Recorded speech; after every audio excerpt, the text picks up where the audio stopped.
IPS बनने की कहानी, किस तरह तैयारी करते थे, कितने घंटे पढ़ाई करते थे? मैं आईपीएस में आने से पहले मर्चेंट नेवी में था। मैंने स्मार्ट स्टडी पे टोटली फोकस किया। तो प्रथम अटेम्प्ट में ही मुझे रेलवेज मिला और सेकंड अटेम्प्ट में मुझे आईपीएस मिल गया। पहली पोस्टिंग के बारे में क्या कहेंगे? पहली पोस्टिंग और पहला प्यार बड़ा महत्वपूर्ण होता है। मेरी शुरुआत बड़ी धमाकेदार हुई थी। रिटायरमेंट की बात की जिंदगी में वो जो ट्रेनिंग थी आपकी, वो अब कितनी काम आ रही है? बहुत ज़्यादा काम आ रही है। हमारी जो ट्रेनिंग थी वो आपको एक रियल पुलिसमैन बनाती है, और केवल पुलिसमैन नहीं बनाती, एक अच्छा सिटीजन भी बनाती है। गैप जनता और आम आदमी और पुलिस के बीच में, उसको पाटने की बेहद ज़रूरत है। बहुत ज़्यादा ज़रूरत है। लगातार इस दिशा में प्रयास भी हो रहे हैं। कई पुलिस अधिकारी जो दुष्टों के साथ व्यवहार करना चाहिए वो सज्जन लोगों के साथ करने लगे। आम आदमी कई बार थाना जाने में डरता भी है, जी, वो भी एक पहलू है। पुलिस का व्यवहार होता था कि कोई थाने में आया उसको पीटना शुरू कर दिया। अब कई बार छोटे कर्मचारी भी सीनियर अफसर के कहने के बाद भी जाति नहीं करते। मैं यूनिवर्सिटी का रजिस्ट्रार भी रहा। पहला आईपीएस अफसर था मध्य प्रदेश में जो यूनिवर्सिटी का रजिस्ट्रार रहा। एक शायर ने बड़ा अच्छा शेर कहा है कि हर आदमी में होते हैं 10-20 आदमी। दिलचस्पी है कि आप राजनीति में आएंगे? सीधे मैं कहूँगा कि नहीं है, लेकिन इसमें कहीं कोई दो मत नहीं है कि राजनीति आज के समय में सबसे महत्वपूर्ण है। 2+2 4 ही हमेशा नहीं होता। 2+2 बहुत कुछ हो सकता है। बिहार में जितना विकास होना चाहिए उतना नहीं हुआ। पिछड़ेपन के लिए कैसे जिम्मेदार मानते हैं आप? पिछड़ेपन के लिए मैं सरकार की बात नहीं करूंगा, लेकिन मैं ये कहूंगा कि वहाँ के राजनीतिक दोषी हैं। उनका डेवलपमेंट का कोई विजन ही नहीं था। आज की स्थिति है कि बिहार का कंट्रीब्यूशन कुछ भी नहीं है। आप ये महसूस करते हैं कि आप अगर सियासत में आएंगे तो बेहतर कर पाएंगे? मैं ये नहीं कहता कि मैं ही कर पाऊंगा, लेकिन बेहतर लोग अगर आए सियासत में तो जरूर बेहतर होगा। राजनीतिक आरोप प्रत्यारोप के दौर में कहा जाता है लालू यादव जी का जो कार्यकाल था कि वो जंगल राज था। लालू जी ने सबको शायद एक नया एक पॉलिटिक्स लेके आए, एक नई दिशा दी उन्होंने। जो गरीब तबके के लोग थे उनको आवाज़ दी कहते हैं। तो मैं तो हमेशा ये कहता हूँ कि उन्होंने आवाज़ तो दे दी, लेकिन उनकी आवाज़ होने के बाद उसका जो अभिव्यक्ति होनी चाहिए वो अभिव्यक्ति नहीं रही। प्रशांत किशोर की भूमिका आप कैसे देख रहे हैं आगामी विधानसभा चुनाव में? अब किसी को राजा बनाना और राजा बनना, अगेन ये दो बातें हैं। इस देश में चाणक्य भी हुए, चंद्रगुप्त भी हुए। चंद्रगुप्त कभी चाणक्य नहीं हो सकता, चाणक्य कभी चंद्रगुप्त नहीं हो सकता। प्रधानमंत्री नरेंद्र मोदी और उनके अप्रोच के बारे में आपका क्या कहना है? विजन है, एक डिसीजन लेने की क्षमता है जो किसी भी लीडर में होना चाहिए, कि आप निर्णय लेने की आप में क्षमता हो और बोल्ड डिसीजंस भी आप ले सकें। तो वो मैं ज़रूर मानता हूँ कि उनमें है। जिंदगी क्या है आपकी नज़र में? तो कहते हैं कि जब आप आते हो तो आप रोते हो, दुनिया हंसती है। जब आप जाते हो तो आप बाकी लोग रोते हैं। तो यही वो चीज़ है जो एक परिवर्तन आता है आपके आने से लेके आपके जाने तक। तो जो जर्नी है वो बहुत इम्पोर्टेंट है। सबकी तरह तुझको भी मंजिल पर पहुंचना है, मगर मंजिल से पहले रास्तों से इश्क करना सीखना। खुशी क्या है आपके लिए? मेरे लिए सबसे बड़ी खुशी तो परिवार है।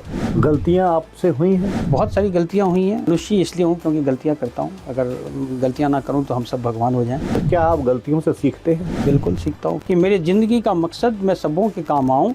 मैं चिरागे राह गुजर हूँ, मुझे शौक से जलाओ। नमस्कार, आप देख रहे हैं न्यूज़ कॉरिडोर्स और मैं हूं आपके साथ राघवेंद्र द्विवेदी। हमारी खास सीरीज़ वीकेंड स्पेशल में आज एक बेहद ख़ास मेहमान के साथ मैं मौजूद हूं। ख़ास इसलिए क्योंकि जो मेहमान हमारे साथ हैं उनके व्यक्तित्व के कई पहलू हैं। आईपीएस की नौकरी की बतौर आईपीएस लंबा कार्यकाल रहा। फ़िलहाल कुछ समय पहले वो रिटायर हुए, लेकिन अलग अलग पोस्टिंग्स में वो जहाँ भी रहे उन्होंने अपना असर छोड़ा है। असरदार भूमिका में उन्होंने लगातार काम किया है। शेर अगर मैं पढ़ना चाहूँ उनके व्यक्तित्व पर तो मेरे जहन में एक शेर आ रहा है कि मुश्किल सफ़र में पाँव के छाले नहीं गए, मुश्किल सफ़र में पाँव के छाले नहीं गए, रुकना कभी थकन ने गवारा नहीं किया। मुसलसल चलते रहे, जगह जगह पोस्टिंग होती रहीं, अलग अलग जिम्मेदारियों का निर्वहन करते रहे और जहाँ भी रहे बेहतर और बेहतरीन काम किया। आज हमारे साथ रिटायर्ड आईपीएस संजय कुमार झा जी मौजूद हैं स्टूडियो में। संजय जी, स्वागत है आपका। नमस्कार। आपके सभी दर्शकों का मैं बहुत बहुत आभारी भी हूँ और मैं नमस्कार भी करता हूँ। संजय जी, शुरुआत बातचीत की हम लोग शुरुआत से ही करते हैं जी। कहाँ जन्म हुआ और किन गलियों में पले बढ़े आप? मेरा जन्म मिथिला में दरभंगा ज़िला है, तो वहाँ हुआ था, जो बिल्कुल ही नॉर्थ में नेपाल से लगा हुआ है जी। और चूँकि मेरी माँ वहाँ पे एक टीचर्स ट्रेनिंग कॉलेज में शिक्षिका थी वहाँ, तो हम लोग एक गर्ल्स कॉलेज का ही कैंपस था, उसी में रहते भी थे। तो हमारा जो बचपन है वो उन्हीं कॉरिडोर में गुजरा है, जो शिक्षा का मंदिर भी कहा जाता है, और वो एक ऐसी जगह थी जहाँ वो दरभंगा महाराज होते थे, उनके मैनेजर का घर था, तो उसको डैनवी हाउस कहते थे। तो बहुत बड़ा प्रांगण था और लड़कियाँ थी केवल, तो मेरी शुरुआत वहीं से हुई है। जी, आईपीएस बनने की कहानी, उसकी शुरुआत अगर करूं तो तैयारी कैसी की आपने, सिलेक्शन कैसे हुआ, और वो जर्नी शुरुआत की कैसी थी आपकी? सबसे पहले तो मैं सोचता हूँ कि मेरी ज़िंदगी में बहुत सारी चीज़ें एक्सीडेंट के तौर पे हुई है। मैं आईपीएस में आने से पहले मर्चेंट नेवी में था, और लगभग 5 साल तो मैं बिल्कुल ही देश में भी नहीं था, बाहर ही रहता था, विदेशों में ही शिप पे घूमता रहता था। तो बड़ी अजीबोगरीब कहानी है कि एक बार मैं बॉम्बे में, हमारे सारे मित्र थे और हमने सोचा कि हमारी पूरी ज़िंदगी तो ऐसे समुद्र में ही निकल जाएगी, तो किसी ने कहा कि क्यों ना हम लोग सिविल सर्विसेज ट्राई करें। तो अचानक निर्णय लिया और वहाँ से सीधा मैं दिल्ली आ गया। और दिल्ली आने के बाद मैं और मेरा एक मित्र था, हम दोनों ने तैयारी शुरू करी। उसके पहले मैं आपको सही बताता हूँ द्विवेदी जी कि पिछले 2-3 सालों में वहाँ पे हमने पेन भी नहीं उठाया था, क्योंकि इंटर करने के बाद टीएस राजेंद्रा में चला गया, वहाँ से मर्चेंट नेवी में गया, मर्चेंट नेवी अफसर था मैं। लेकिन एक मन में कहीं ना कहीं बचपन में देखा हुआ, अपने क्षेत्र में जहाँ का मैं रहने वाला हूँ, पटना साइंस कॉलेज में पढ़ता था, पढ़ने में अच्छा था, अव्वल था, लगातार मेरे रैंक्स अच्छे आते रहे। तो मन में था कि जब पढ़ाई में अच्छा रहा हूँ तो क्यों ना एक बार प्रयास किया जाए सिविल सर्विसेज। तो immediately I came to Delhi, और दिल्ली में जैसे कि सभी सिविल सर्वेंट एस्पिरेंट्स की कहानी है, जो जर्नी है, मैंने भी वहीं मुखर्जी नगर से शुरुआत करी। वहाँ मैं जेएनयू में, दिल्ली यूनिवर्सिटी के अपने दोस्तों से मिला, और ऐसे वहाँ से जो कहानी शुरू हुई, और मैं मेरी किस्मत भी अच्छी रही कि प्रथम अटेम्प्ट में ही मुझे रेलवेज मिला और सेकंड अटेम्प्ट में मुझे आईपीएस मिल गया। सेकंड अटेम्प्ट में आप आईपीएस हो गए। मुखर्जी नगर में जब थे जी, कैसा कठिन दौर था, किस तरह तैयारी करते थे, कितने घंटे पढ़ाई करते थे? मुखर्जी नगर में एक माहौल ही था सिविल सर्विसेज का। मेरे कई मित्र थे, लेकिन मैं अभी भी सिविल सर्विसेज के जो एस्पिरेंट्स हैं उनको भी बताऊंगा, क्योंकि मेरा बैकग्राउंड कोई एकेडमिक नहीं था। मैं एक ऐसे बैकग्राउंड से आया था जहाँ पे पिछले 2-3 सालों में हमने कोई पढ़ाई नहीं करी थी, तो मेरे पास समय बहुत ही लिमिटेड था। क्योंकि मैं वहाँ से आया और मैंने यहाँ फॉर्म भर दिया यूपीएससी का, मुझे तो ये भी नहीं पता था कि किस सब्जेक्ट में भरना है। हिस्ट्री से मैंने भर दिया, क्योंकि हिस्ट्री से मैंने एक बीए बीच में मैंने कर लिया था, तो मैंने हिस्ट्री से फॉर्म भर दिया। तो मैंने स्मार्ट स्टडी पे टोटली फोकस किया। जो मोटी मोटी किताबें होती हैं, जो कई मुझे स्टूडेंट्स ने बताया, उसको नहीं करके मैंने केवल बेस बनाया। जो पिछले 10-15 साल के जो क्वेश्चंस थे, उसका पैटर्न का मैंने एनालिसिस किया। उस एनालिसिस के आधार पे जो कौन से इंपॉर्टेंट हैं टॉपिक्स, उनको मैंने देखा। और यहाँ पे जेएनयू कैंपस के पास उस ज़माने में जवाहर बुक डिपो होता था, तो वहाँ से मैंने कुछ फ़ोटो कॉपीज़ ली, जो नोट्स थे, जो पहले पास कर चुके थे। तो बस उन नोट्स को और जो हमें लगा एनालिसिस के बाद की जो इम्पोर्टेंट टॉपिक्स हैं, मैंने केवल उनको कवर किया। तो उसका फ़ायदा ये हुआ कि कम समय में मुझे आउटपुट ज़्यादा से ज़्यादा चाहिए था, ज़्यादा से ज़्यादा देना था। और कहीं ना कहीं मैं सफल भी रहा, चूँकि मेरे साथ जो बहुत सारे यूनिवर्सिटी के स्टूडेंट्स थे, मेरे दोस्त थे, अधिकांश उसमें से रह गया। किस बैच के हैं आप? मैं 1989 बैच का आईपीएस अफसर। 1980। पहली पोस्टिंग के बारे में क्या कहेंगे कि बहुत दिल के करीब होती है पहली पोस्टिंग, बहुत अच्छी मेमोरीज हमेशा लाइफ टाइम रहती हैं। पहली पोस्टिंग आपकी कहाँ मिली आपको? हाँ, वो पहली पोस्टिंग और पहला प्यार बड़ा महत्वपूर्ण होता है। तो मेरी पहली पोस्टिंग सरगुजा ज़िले में, छत्तीसगढ़ जो अब हो गया, उस समय मध्य प्रदेश का पार्ट था। तो बिल्कुल ही एक ट्राइबल एरिया है जो बिहार के से लगा हुआ था उस समय, और पूरा क्षेत्र उस समय नक्सलवाद से प्रभावित था जब मैं वहाँ गया, बिहार का क्षेत्र। मुझे अभी भी याद है कि मैं वहाँ, एक थाना था शंकरगढ़, तो वहाँ जब मैं थाना प्रभारी के रूप में हमें काम करना होता है, 3 महीने के लिए मैंने काम किया। तो एक बार किसी जीप ड्राइवर का एक गला काट करके और जीप लूट के ले गया था। बाद में मुझे पता चला कि वो जीप लूटने के बाद जो क्रिमिनल्स थे वो बिहार की तरफ भागे हैं। रामानुजगंज एक वहाँ एरिया था, वहाँ से मनातू पलामू का लगता था। तो मैं उस समय बिल्कुल नया था, मुझे तो बहुत ज़्यादा जानकारी पुलिसिंग की भी नहीं थी, लेकिन मेरे पास जो भी अधिकारी थे 3-4, उनको मैंने जीप पे बिठाया, मैं रवाना हो गया। मुझे इन्फॉर्मेशन मिली। अच्छा, मुझे ये नहीं पता था कि ये एरिया इतना ज़्यादा खतरनाक है। मैं पलामू गया, मनातू में, और मनातू में मैंने जो सस्पेक्ट था उसके यहाँ रेड कर दिया। काफ़ी बड़ी हवेली थी, और मुझे, आपको मैं बता रहा हूँ द्विवेदी जी, कि छत पे मुझे जीप के पार्ट्स मिले, छोटे छोटे पार्ट जो गायब किए गए थे। तो पूरी जीप रिकवर कर ली हमने। और जो मनातू, वहाँ पे उस समय एक आतंक होता था, मनातू मवार करके थे, जो ज़मींदार थे उस क्षेत्र के, वो मैंने उस लड़के को जो उसके पीछे जो लड़का था, मेन जो क्रिमिनल था, गैंग का लीडर था, उसको मैंने पकड़ा और लेके भागा। तो काफ़ी गांव वाले भी इकट्ठे हो गए। बाद में मुझे एसपी का फ़ोन आया, लोकल एसपी का। उन्होंने मुझे फ़ोन करके बताया कि तुमने किसको किडनैप कर लिया, यहाँ किडनैपिंग का केस रजिस्टर हो रहा है। लेकिन मैंने उनको बताया, फिर मैं थाने गया, थाने पर मैंने इन्फॉर्मेशन दी और वहाँ से लेकर के आया। तो मेरी शुरुआत बड़ी धमाकेदार हुई थी और जब मैंने थाना प्रभारी के रूप में ज्वाइन किया था तभी की घटना है। और उसके अलावा भी जो हम लोगों की पुलिसिंग की जो बारीकियां हैं, जो बेसिक्स हैं, जब आप थाने में रहते हैं और ख़ास करके जो अपने निचले स्तर के जो सिपाही हैं, जो हवलदार हैं, अब उनको काम करते हुए देखते हैं, उनके साथ बैठते हैं, आप एफआईआर कैसे लिखा जाता है, लोगों को कैसे सुना जाता है, तो ये सब सारी चीज़ें आप वहीं से समझते हैं और शायद आपके भविष्य की ज़िंदगी के लिए भी बहुत ज़्यादा महत्वपूर्ण होता है। तो ये थाना का जो आपका पीरियड होता है, जो आपका ट्रेनिंग का पीरियड होता है, प्रोविशन का पीरियड होता है, वो किसी भी अफसर के लिए सबसे महत्वपूर्ण होता है। सबसे महत्वपूर्ण होता है। हाल ही में रिटायरमेंट हुआ आपका। रिटायरमेंट की बाद की ज़िंदगी में वो जो ट्रेनिंग थी आपकी, वो अब कितनी काम आ रही है? बहुत ज़्यादा काम आ रही है, क्योंकि एक तो मर्चेंट नेवी की ट्रेनिंग भी मैं यहाँ मेंशन करना चाहूँगा कि मर्चेंट नेवी में जब मैं ट्रेनी ऑफिसर था तो हमारा 1-1.5 साल तक तो हम लोग एज ट्रेनी ऑफिसर बहुत मेहनत और मैनुअल लेबर करना पड़ता था। जहाज़ पे चिपिंग, पेंटिंग, टॉयलेट साफ़ करना, लगभग 2 साल तक एज ऑफिसर ट्रेनी आपको वही करना पड़ता है। तो उसने जो एक हमें कहीं ना कहीं बनाया, मजबूत बनाया। उसके बाद जब मैं आईपीएस की ट्रेनिंग में even national police academy Hyderabad था, तो वहाँ भी आपको 20-20 किलोमीटर तक का रूट मार्च करना, रातों में जाना और लगातार फिजिकल एक्सरसाइजेज और सारे जो टर्न आउट वगैरह सब ये सब सारी चीज़ें बहुत महत्वपूर्ण मानी जाती हैं कि आपका टर्न आउट कैसा है, आपकी एक्सरसाइजेज, आपका मूवमेंट कैसा है, आपकी पर्सनालिटी कैसी है।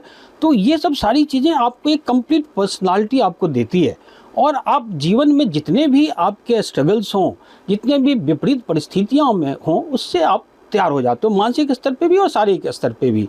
तो हमारी ट्रेनिंग वहाँ भी, और उसके बाद जब हम ज़िले में पहली बार गए तो वहाँ जो प्रैक्टिकल ट्रेनिंग हुई, प्रैक्टिकल जो आपको एक्सपीरियंस हुआ कानून व्यवस्था का हुआ, लॉ एंड ऑर्डर का, जब आपको गालियाँ पड़ रही हो, आपके ऊपर पत्थर चल रहे हो और फिर भी आपको धैर्य बना के रखना है, आपको रिएक्ट नहीं करना है। जो कि सामान्य आदमी अगर गाली गलौज होती है या पत्थर पड़ता है, जब आप देखते हो कि आपके साथ में आपका कोई अफसर है जिसको पत्थर लग गया, उसका सर फट गया, तो तत्काल एक रिएक्शन होता है कि आप तत्काल कार्रवाई करो। लेकिन उन परिस्थितियों में आपको लॉन्ग टर्म में सोचना पड़ता है कि उसका इम्पैक्ट क्या पड़ेगा, लोगों में रिएक्शन क्या होगा। हैदराबाद में ट्रेनिंग हुई आपकी, कितने लोग थे बैच में और किस तरह की ट्रेनिंग, शेड्यूल कैसा रहता था आपका? हमारे टोटल बैच में 76 ऑफिसर्स थे। अनफॉर्चुनेटली उनमें से 4 ऑफिसर्स ड्यूटी के दौरान वो शहीद हो गए। उनमें से एक अशोक कामटे, आप लोग जानते होंगे, जो बॉम्बे में अटैक हुआ था, तो उस समय अशोक कामटे 3 ऑफिसर्स थे जिनकी डेथ हुई, उसमें से अशोक कामटे भी थे। एक हमारा बैचमेट, बहुत ही अच्छा बैचमेट वो भी था, वेद प्रकाश, जो नागालैंड में एक इनकाउंटर हुआ था उसमें उनकी डेथ हो गई, शहीद हो गए। तो इस तरह की घटनाएं हुई। लेकिन हमारे जो 76 ऑफिसर्स थे और हमारी जो ट्रेनिंग थी, वो आपको एक रियल पुलिसमैन बनाती है, और केवल पुलिसमैन नहीं बनाती है, एक अच्छा सिटीजन भी बनाती है, एक अच्छा नागरिक भी बनाती है, और आप लोगों से कैसे डील करते हो वो भी सिखाती है। तो आपको क्रिमिनोलॉजी, एक उसमें 2 पैटर्न होता है। सवेरे आपको जल्दी उठना पड़ता है, उसके बाद एक्सरसाइजेज होते हैं, योगा होता है, फिर आपको ड्रिल कराया जाता है। ड्रिल बहुत ही इंपॉर्टेंट है। ड्रिल चूँकि कहीं ना कहीं एक एस्पिरिट डी कोर जो होता है, जो आप टीम भावना आप में विकसित करनी होती है, और जो एक लीडरशिप का हायरार्की है, यूनिटी ऑफ कमांड है, वो आपको सीखना बहुत आवश्यक है।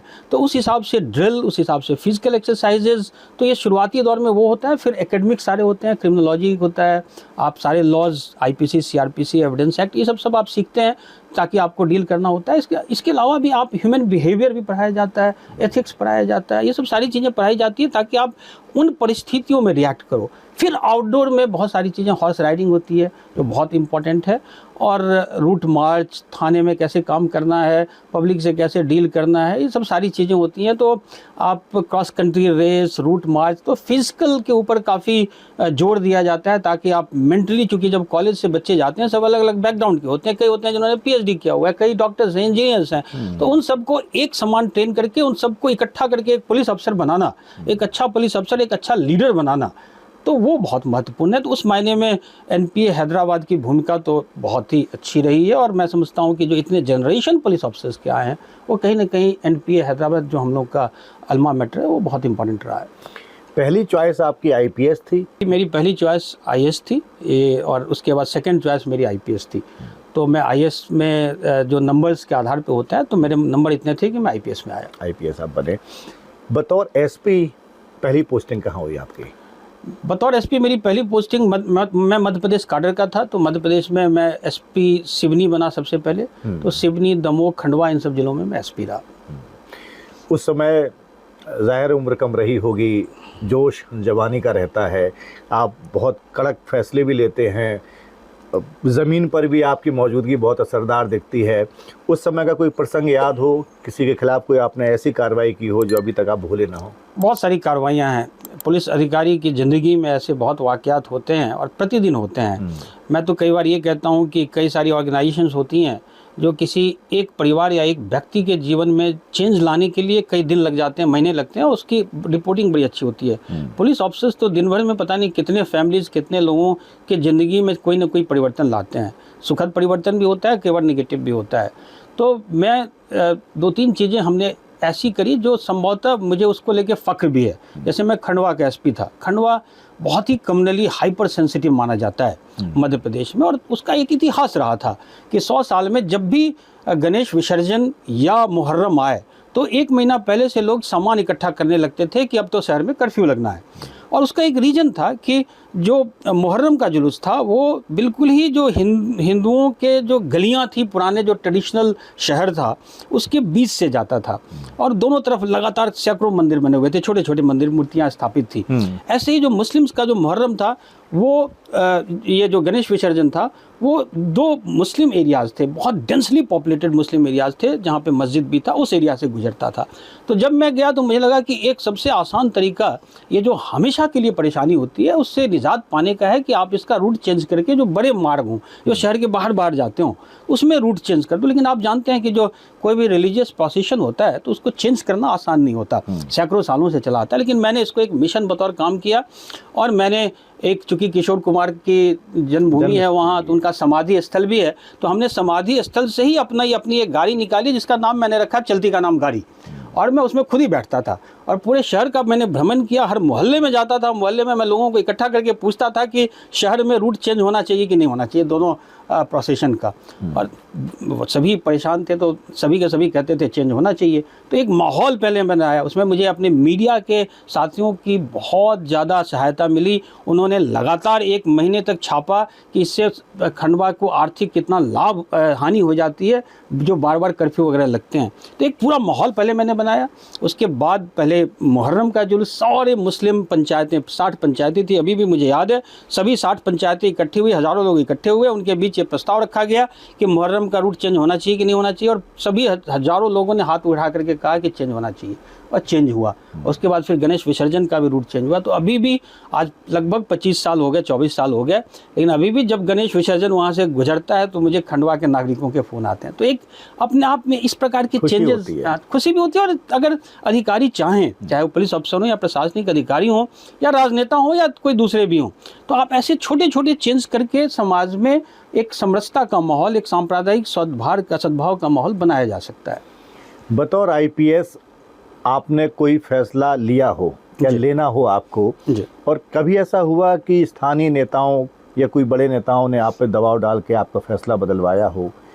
देखिए, इस पे डिपेंड करता है। जो कम से कम मैं अपनी बात कर सकता हूँ कि प्रेशर तो हमेशा होता है, इसमें कोई दो मत नहीं है, प्रेशर होता है, और सबके अपने अपने इंटरेस्ट हैं, वेस्टेड इंटरेस्ट भी हो सकते हैं, चाहे वो राजनीतिज्ञ हों उनके अपने इंटरेस्ट हों, और जो ऑफिसर्स हैं उनके अपने इंटरेस्ट होते हैं। आप जनहित में कई बार फैसले लेते हैं। कई बार ऐसा ज़रूर होता है कि आपके ऊपर बहुत प्रेशर डाला जाता है, खास करके जैसे ट्रांसफ़र पोस्टिंग को लेके डाला जाता है, वही बड़ा महत्वपूर्ण हो गया है। और लोगों को लगता है कि अगर उनके अपने अधिकारी या उनसे जिनको जानते हैं उनको पोस्ट कर देंगे थानों में या कहीं पे, तो शायद उनके लिए बड़ा आसान हो जाएगा। और कई लोग तो ये कहते हैं कि जो राजनीति है वो कई बार पुलिस थाने से निकल के आजकल हो गई है, तो ये भी बड़ा महत्वपूर्ण हो गया है। तो उस मायने में महत्वपूर्ण है थानों की पोस्टिंग सबकी। मैं जब तक रहा, हमारे समय में एक ज़रूर अच्छी स्थिति थी जब हम लोग एसपी थे, कि उस समय नॉर्मली हम लोग बहुत ज़्यादा राजनीतिज्ञों की भी नहीं सुनते थे। और मैं शायद एक छोटा सा वाकया भी बताऊंगा कि हमारे समय में एक डिप्टी सीएम थी जमुना देवी जी, वो उस समय हमारे ज़िले की प्रभारी थी।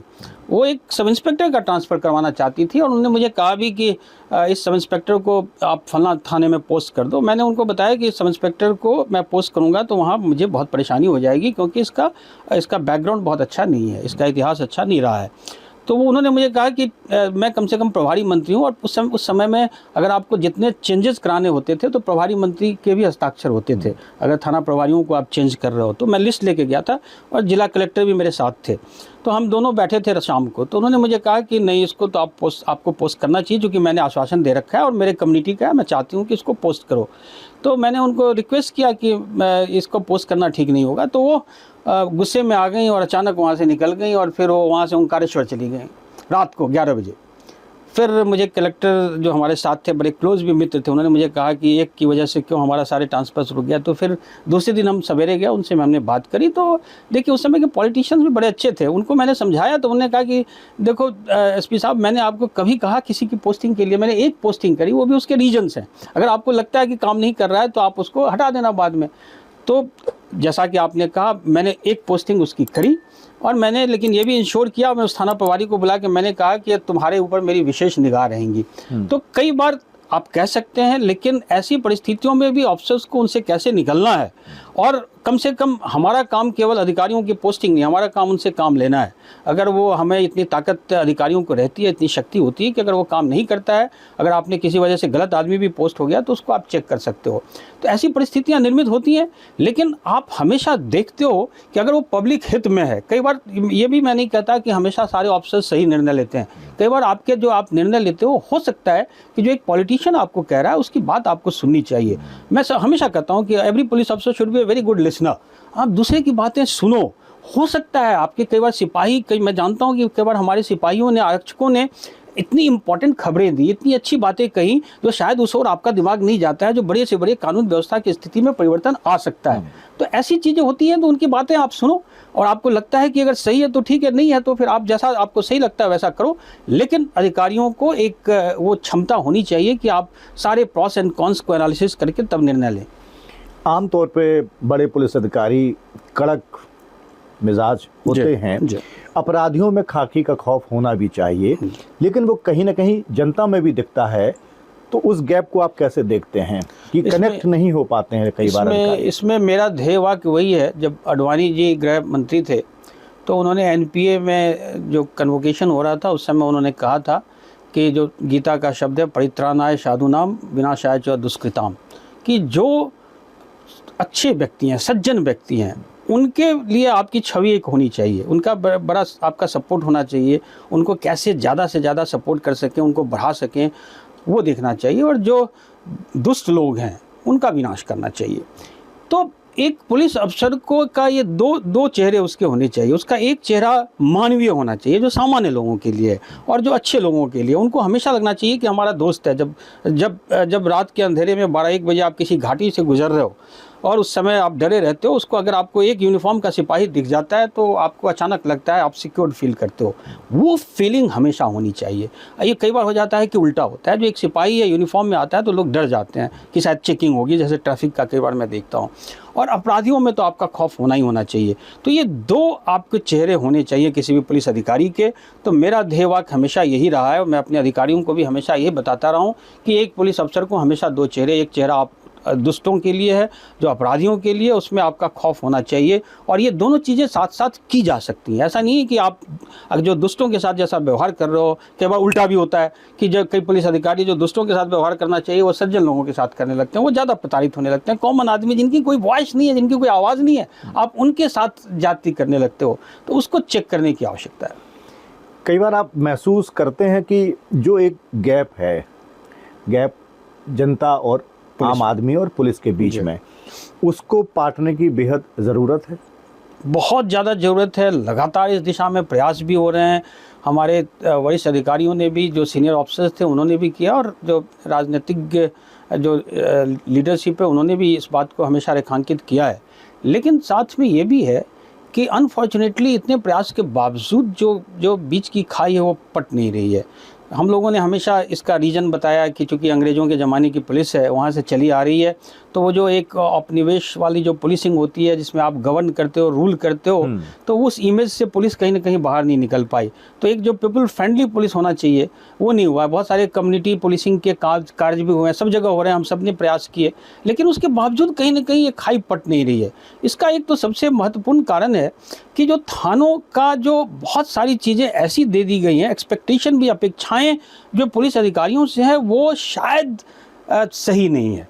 कई बार क्या होता है कि पुलिस अधिकारी कानून और नियमों के तहत काम करते हैं, हम भूल जाते हैं। हमें लगता है कि एज पुलिस अफसर भी भूल जाते हैं, और जब हमारे साथ कोई परेशानी आती है तो हम भूल जाते हैं जो पुलिस से हमारी अपेक्षा रहती है। मैं पुलिस अफसर हूँ, मैं जानता हूँ कि कई बार अगर आप किसी को बच्चे का एडमिशन कराना हो स्कूल में तो भी पुलिस अफसर के पास आते हैं। आपके घर जायदाद के झगड़ा हो रहा है, पड़ोसियों से हो रहे हैं, तो आप पुलिस अधिकारियों के पास जाते हैं। सबके दिमाग में जम गया है कि सभी सवालों का एक जवाब पुलिस अधिकारी है, चाहे वो आपके घर के परिवार के झगड़े हों, मियाँ बीवी के झगड़े हों, बच्चों से परेशानी हो रही हो, बूढ़ों की परेशानी हो रही हो, सड़कों पे कुछ आ जाए। यहाँ तक कि मैं एक बार आईजी था चंबल में, तो वो जो हमारे सांसद थे उस समय, वो सांसद अशोक करगल थे, तो उन्होंने रात के 2 बजे, मैं उनको मजाक भी करता हूँ, अशोक करगल थे उस समय, उन्होंने मुझे एक दिन रात के 2 बजे फ़ोन किया और मुझे कहते हैं कि मैं अभी सड़क से गुजर रहा हूँ, सड़क के पास मुझे अजगर दिखा है। तो 2 बजे मुझे जगा दिया और मुझे कहते हैं कि वो अजगर दिखा है तो इसमें तत्काल ज़रा इसमें देखिए। तो मैंने सांसद जी को कहा कि भाई अजगर दिखा है तो इसमें फॉरेस्ट डिपार्टमेंट का काम है, मैं क्या करूँगा? तो बोला मैं तो बाकी विभाग को नहीं जानता, मैं तो पुलिस विभाग को जानता हूँ, मैं तो आप ही को फ़ोन कर सकता हूँ। तो ये जो अपेक्षाएँ ऐसी हैं जो संभवतः, और इसके बाद क्या होता है कि पुलिस अधिकारी भी सोचने लगता है कि वो कुछ भी कर सकता है। जैसे यहाँ पे कोई कंस्ट्रक्शन हो रहा हो जिसमें पुलिस अधिकारी की कोई आवश्यकता नहीं है, दिल्ली में अगर आप देखें, लेकिन पुलिस अधिकारी वहाँ पहुँच जाता है। तो चूंकि अगर आपकी अपेक्षा है तो बड़ा क्लियर कट यहाँ सबकी बार बार दिल्ली एडमिनिस्ट्रेशन कहता है कि वहाँ पुलिस विभाग का कोई रोल उसमें नहीं है, लेकिन वो फिर भी जाता है, चूंकि कई ऐसी शक्तियाँ आपने अपने ऊपर ले रखी हैं जो आपके पास नहीं है। तो एक क्लियर डिवीजन होना चाहिए कि किसका क्या काम है। यदि जनता में, पब्लिक में ये बड़ा क्लियर मैसेज चला जाए कि पुलिस अधिकारी का काम कंस्ट्रक्शन से रिलेटेड नहीं है, पुलिस अधिकारी का काम अगर मद्य निषेध हुआ है और कहीं पे एक्साइज में कहाँ दुकानें खोलनी नहीं खोलनी, केवल लाइसेंस आप दे सकते हो, बाकी काम आपका नहीं, उसके लिए एक अलग विभाग बना हुआ है। इसी प्रकार की बहुत सारी चीज़ें हैं। तो एक तो ये भी कारण है कि हमने पुलिस अधिकारियों को वो अधिकार दे दिए जो उनके पास नहीं है। और मैंने खुद ही फील किया है कि तब आप अपने आप को सर्वशक्तिमान मानने लगते हो कि आपको लगता है कि मैं ये भी कर सकता हूँ, वो भी कर सकता हूँ, और तब जाति होने लगती है, क्योंकि पावर करप्ट्स, और कहीं ना कहीं उसका शिकार पुलिस अफसर भी होता है। तो एक तो ये बड़ा क्लियर कट डिवीजन जो है वो आवश्यक है, और लोगों को बताने की आवश्यकता है कि ये काम आप नहीं कर सकते हो। तीसरा जो पुलिस का व्यवहार है वो मैं देख रहा हूँ कि पिछले 30 साल में परिवर्तन आया है। उसका 2-3 बड़े इंपॉर्टेंट कारण, एक तो सोशल मीडिया बहुत कारण है, एक जो मीडिया का बहुत इंपॉर्टेंट रोल हो गया, क्योंकि आप हमेशा कैमरे की निगाह में होते हो तो आप थोड़े से सचेत रहते हो। एक और इम्पॉर्टेंट कारण है जो महिलाओं का प्रतिशत थानों में और पुलिस में बढ़ता जा रहा है। ये एक बहुत बड़ा कारण है जिसने पुलिस का व्यवहार, पुलिस अधिकारियों का व्यवहार को संयत किया है, क्योंकि संयमित कर दिया। क्योंकि आप माँ बहन की गालियाँ नहीं दे सकते अगर आप कोई महिला अफसर बैठी है, तो आरक्षकों में, थाना प्रभारियों में, सब इंस्पेक्टर्स में ज़्यादा से ज़्यादा महिलाओं को भर्ती करना। पहले हम लोग भी अप्रेहेंसिव थे कि इतनी महिलाओं को ले रहे हैं तो क्या परेशानी होगी, लेकिन मैंने देखा कि उनके व्यवहार में परिवर्तन आया। तो विगत 25-30 साल में अगर आप याद करें 90s के दशक की, शुरुआती दशक की, तो उस समय जो पुलिस का व्यवहार होता था कि कोई थाने में आया उसको पीटना शुरू कर दिया। अब कई बार छोटे कर्मचारी भी सीनियर अफसर के कहने के बाद भी जाति नहीं करते, 3rd डिग्री का प्रयोग नहीं करते। तो परिवर्तन आ रहा है, ग्रेजुअली हो रहा है, इसको और करने की आवश्यकता है। इनका व्यवहार जो है उसको ठीक करने की आवश्यकता है। और मैं समझता हूँ कि अपने आप जैसा समय बदल रहा है, जो हमेशा वो मीडिया ग्लेयर में रहते हैं, तो उससे चेंज आएगा। संजय जी, आपने बड़ी तफसील से पहलू को रखा। आम आदमी कई बार थाना जाने में डरता भी है, जी, वो भी एक पहलू है। शिकायत करने जल्दी नहीं जाता, हिम्मत नहीं जुटा पाता। क्या लगता है आपको कि पुलिस रिफॉर्म्स की जब बार बार बात होती है, फ्रेंडली कैसे वो कनेक्ट हो पुलिस से, क्या होना चाहिए? इसके लिए एक तो कम्युनिटी पुलिसिंग के और प्रयास होने चाहिए। जैसे कि मैं यूएस गया था, मैं FBI और जो लोकल पुलिस है वहाँ की, उन सब के साथ भी मैंने काफ़ी काम किया, देखा मैंने उन सब को। तो उनके यहाँ पे भी हम लोगों ने स्कूल में रखा है, लेकिन वो एक कई बार रिचुअल्स हो जाता है। वहाँ मैंने देखा था कि एक पुलिस अफसर हमेशा किसी न किसी कम्युनिटी के जैसे जितने RWAs हैं दिल्ली में, अगर उनकी जो वीकली या मंथली मीटिंग होती है उसमें कोई वहाँ का SHO या वहाँ का थाना सीनियर अफसर चला जाए तो आप रेगुलर टच में रहते हो, और अगर आप रेगुलरली इन कम्युनिटी के कार्यों में रहते हो तो कहीं ना कहीं आपके संबंध अच्छे हो जाते हैं, फिर आपका व्यवहार भी ठीक होने लगता है क्योंकि आप RWA के साथ बैठते हो। तो ये सीनियर पुलिस अफसर को इंश्योर करना चाहिए कि ज़्यादा से ज़्यादा कम्युनिटी प्रोग्राम में कम्युनिटी में जाएं, स्कूल कॉलेजेस में जाएं। एज ए फ्रेंड जब आप जाते हो, बच्चों को एक्सप्लेन करते हो तो आप कहीं ना कहीं उनसे कनेक्ट हो जाते हो। तो बच्चों के मन में भी जो पुलिस के प्रति एक बड़ा अजीबोगरीब सी शुरुआत से ही कह दिया जाता है कि पुलिस अधिकारी जो है वो बड़े डरावने होते हैं, तो एक वो ग्रंथि सी, मनोग्रंथि सी बन जाती है, तो उसको भी कंट्रोल करने की आवश्यकता है।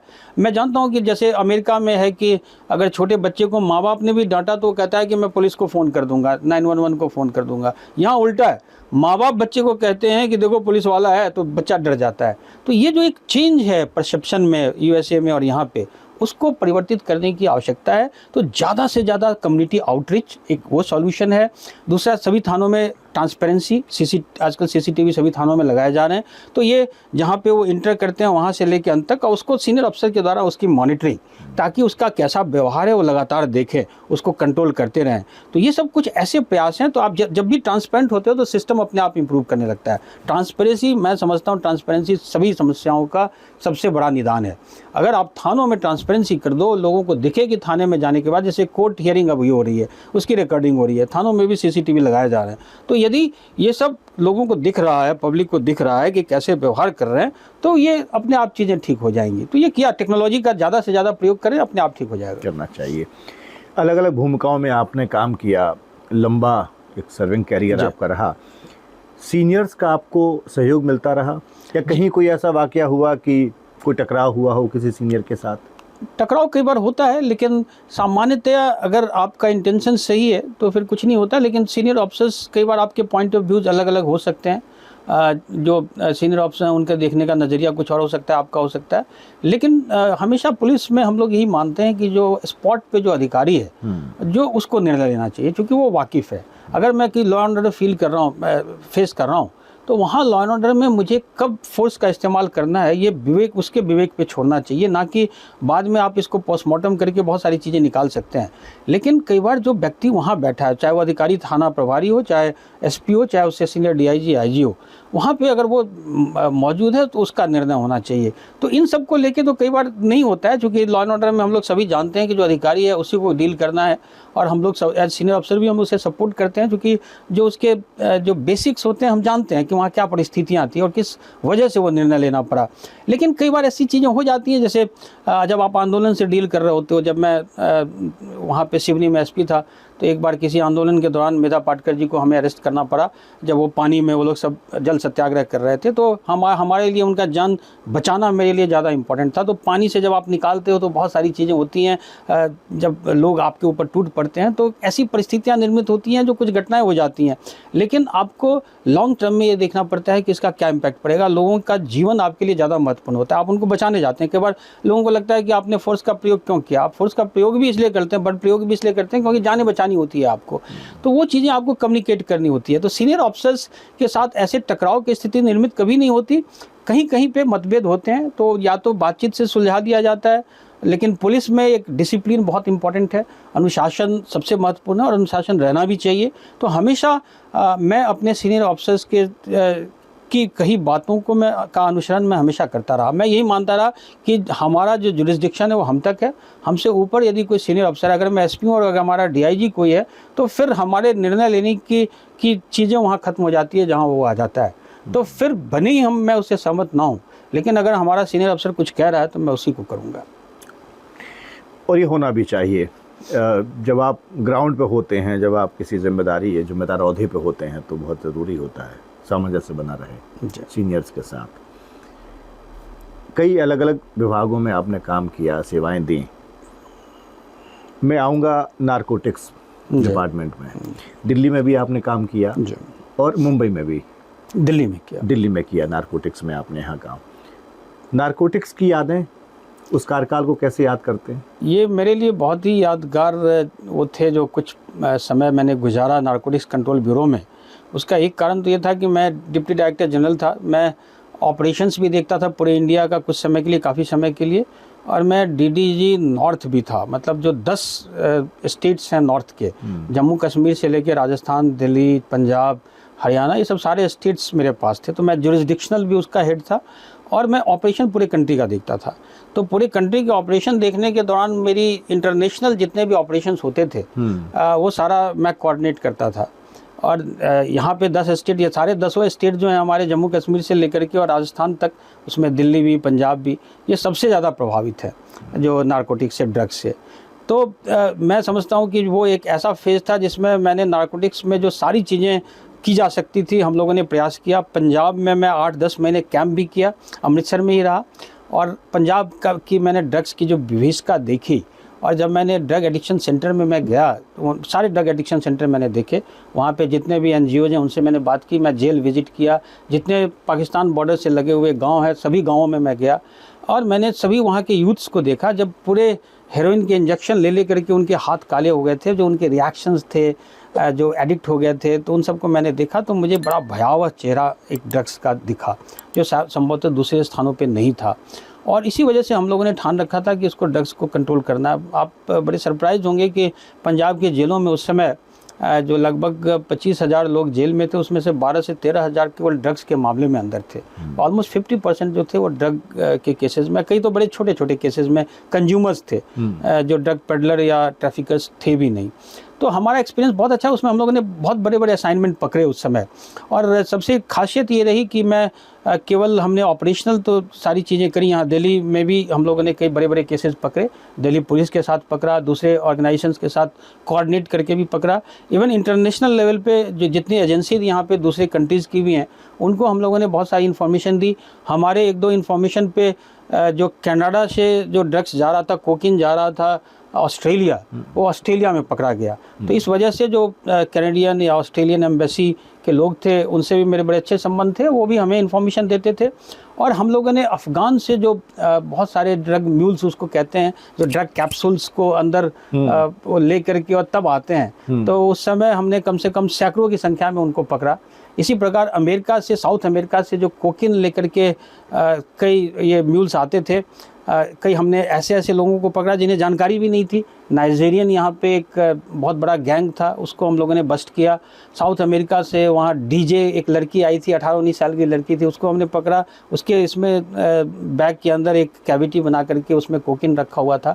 तो ये आपको ऐसे चेहरे दिखने लगते हैं, कई इनोसेंट होते हैं जिनको पता नहीं होता, और वो म्यूल्स का उनको कुछ पैसे के लालच में वो आ जाते हैं, वो करने लगते हैं, शायद उनको ये भी नहीं पता होता कि ड्रग्स का डील कर रहे हैं। लेकिन साथ में बड़े हार्डकोर क्रिमिनल्स भी हैं और इनका एक इंटरनेशनल इनका नेटवर्क है, तो उसको भी और वो ये बहुत आवश्यक था। हमने लगातार वो ट्राई किया, उसमें मुझे सपोर्ट पूरे दूसरे कंट्रीज़ के भी जो ड्रग्स के डिपार्टमेंट है, पुलिस डिपार्टमेंट है, उनसे बहुत मिला, बहुत सपोर्ट मिला। आपके कार्यकाल के दौरान कोई अजीब सा किस्सा आपको लगा हो या आपके सामने केस आया हो कि कैसे कैसे छुपा के लोग लाते हैं ड्रग्स को? एक तो मैंने आपको जिक्र किया, जो अफ़गान से जो ड्रग्स आते थे वो मैक्सिमम वो कैप्सूल्स में उसको स्वेलो करके तब वो आते थे। और उसको बड़ा अच्छा तरीका था कि हम लोग एयरपोर्ट पे अगर किसी पे डाउट हो गया तो हम एयरपोर्ट पे उसको कहते थे कि तुम चाय पी लो। अगर चाय पीने से मत, क्योंकि वो कई बार फट जाता है, अगर आपने पिया चाय, गर्म चाय होती है और वो फट गया तो कई बार बहुत ख़तरनाक होता है, उसकी डेथ भी हो सकती है। तो अगर चाय पीने से मना कर रहा है तो हम उसका एक्सरे करवाते थे, जिसमें 100 1-1 केजी तक ड्रग्स उनके अंदर होता था और वो हॉस्पिटल में ले जाते हैं और मल द्वार से उसको निकालते हैं। तो ये अपने आप में बड़ा अजीबोगरीब केस था। एक मैंने आपको डीजे का भी जिक्र किया, जो अमेरिका में डीजे थी और उसको पता भी नहीं था कि उसको ड्रग्स है। उसमें बड़ा इंटरेस्टिंग ये था कि वो लड़की आई थी, उसको हम लोग ट्रैक कर रहे थे, मुझे इन्फॉर्मेशन मिल गई थी वहीं से, साओ पोलो एयरपोर्ट से, ब्राज़ील से ही मिल गई थी कि ये सस्पेक्ट है। तो हमने उसको यहाँ उतारा, फिर लेकिन हमें इसको भी पकड़ना था, जिसको इसको हैंडओवर करना था। तो कितना इंटरेस्टिंग, आप देखिए कैसे ड्रग्स इंटरनेशनल लेवल पे ऑपरेट करता है कि वो महिपालपुर के एक होटल में गई और वो जिस रूम में उसको कहा गया कि तुम उस रूम में पहुंचो, जब उस रूम में पहुंच गई तब उसको पता नहीं था कि किसको हैंड ओवर करना है। फिर इसको कहा गया कि तुम पहले होटल का सारा वीडियो बना करके मुझे दिखाओ, फेस टाइम पे दिखा, तो उसने दिखाया उसको, तब उसको लग गया कि कोई इसके पीछे नहीं लगा है। फिर दूसरा इसको कहा गया कि फलना एक आएगा तुमसे 10 मिनट बाद मिलने आएगा, जिसको लेना था ड्रग उससे, उसको नहीं पता था कि किससे लेना है। उसी होटल में उसी रूम के बगल के 2 रूम छोड़ करके उसमें रह रहा था, तो उसको भी वही कहा गया कि तुम पहले अपने आप को दिखाओ। अब वो जो ऑपरेटर्स थे वो साओ पोलो में थे, दूसरी जगहों पे ब्राज़ील में है। फिर इसको कहा गया, फिर ये अंदर गया, तो फिर हमने दोनों को पकड़ा। तो इस टाइप के केसेस होते थे। और एक केस ज़रूर मैं जिक्र करना चाहूँगा जो लोगों को सावधान करने के लिए, कि हमारे पास एक ऐसा केस भी आया जिसमें एक लड़की थी जो लेडी थी, उसने एमए किया हुआ था, उसकी शादी एक लड़के से हुई। लड़के की जो बुआ थी, उसके फादर, लड़के के फादर में उसकी बुआ में आपस के कुछ झगड़े थे, और दोनों मुस्लिम फैमिली के थे, और उसकी शादी हो गई। शादी के बाद उसने, बुआ ने उस लड़के को बोला कि हम तुमको अपने खर्चे पे भेजना चाहते हैं दुबई और सऊदी, वहाँ पे वहाँ तुम्हें। तो कई बार उस लड़के ने मना किया, पूरे चैट हमें मिल गए थे, व्हाट्सएप चैट। तो उसके जब जाने लगा वो, उसने कहा कि तुम अपने पिताजी को मत कहना, क्योंकि हम दोनों के झगड़े हैं, तो लेकिन मैं तुमको तो मैं अपने बेटे की तरह मानती हूँ, तुम्हारी शादी हुई है तो तुम दोनों मियाँ बीवी चले जाओ दुबई, और पूरा खर्चा मैं वहन करूँगी। तो वो बेचारा तैयार हो गया, लास्ट में बड़ी मुश्किल से तैयार हुआ, पूरे चैट हमने देखे। और जब जाते समय उसने उसको एक पैकेट थमाया ऐसे ही बॉक्स की, ये वहाँ पे फलना आएगा, उसको दे देना, जो मैं कोई तुमसे मिलने आएगा, मेरा एक रिश्तेदार है, उसको दे देना तुम। तो उसने पूछा भी कि इसमें क्या है, तो उसने बोला कि कुछ नहीं है, वो पान बहार सब टाइप का कुछ है, तो तुम अपना चुपचाप निकाल के लेके चले जाना, उसको गुटखा की आदत है तो वो इसमें वही है, वो ले जाना।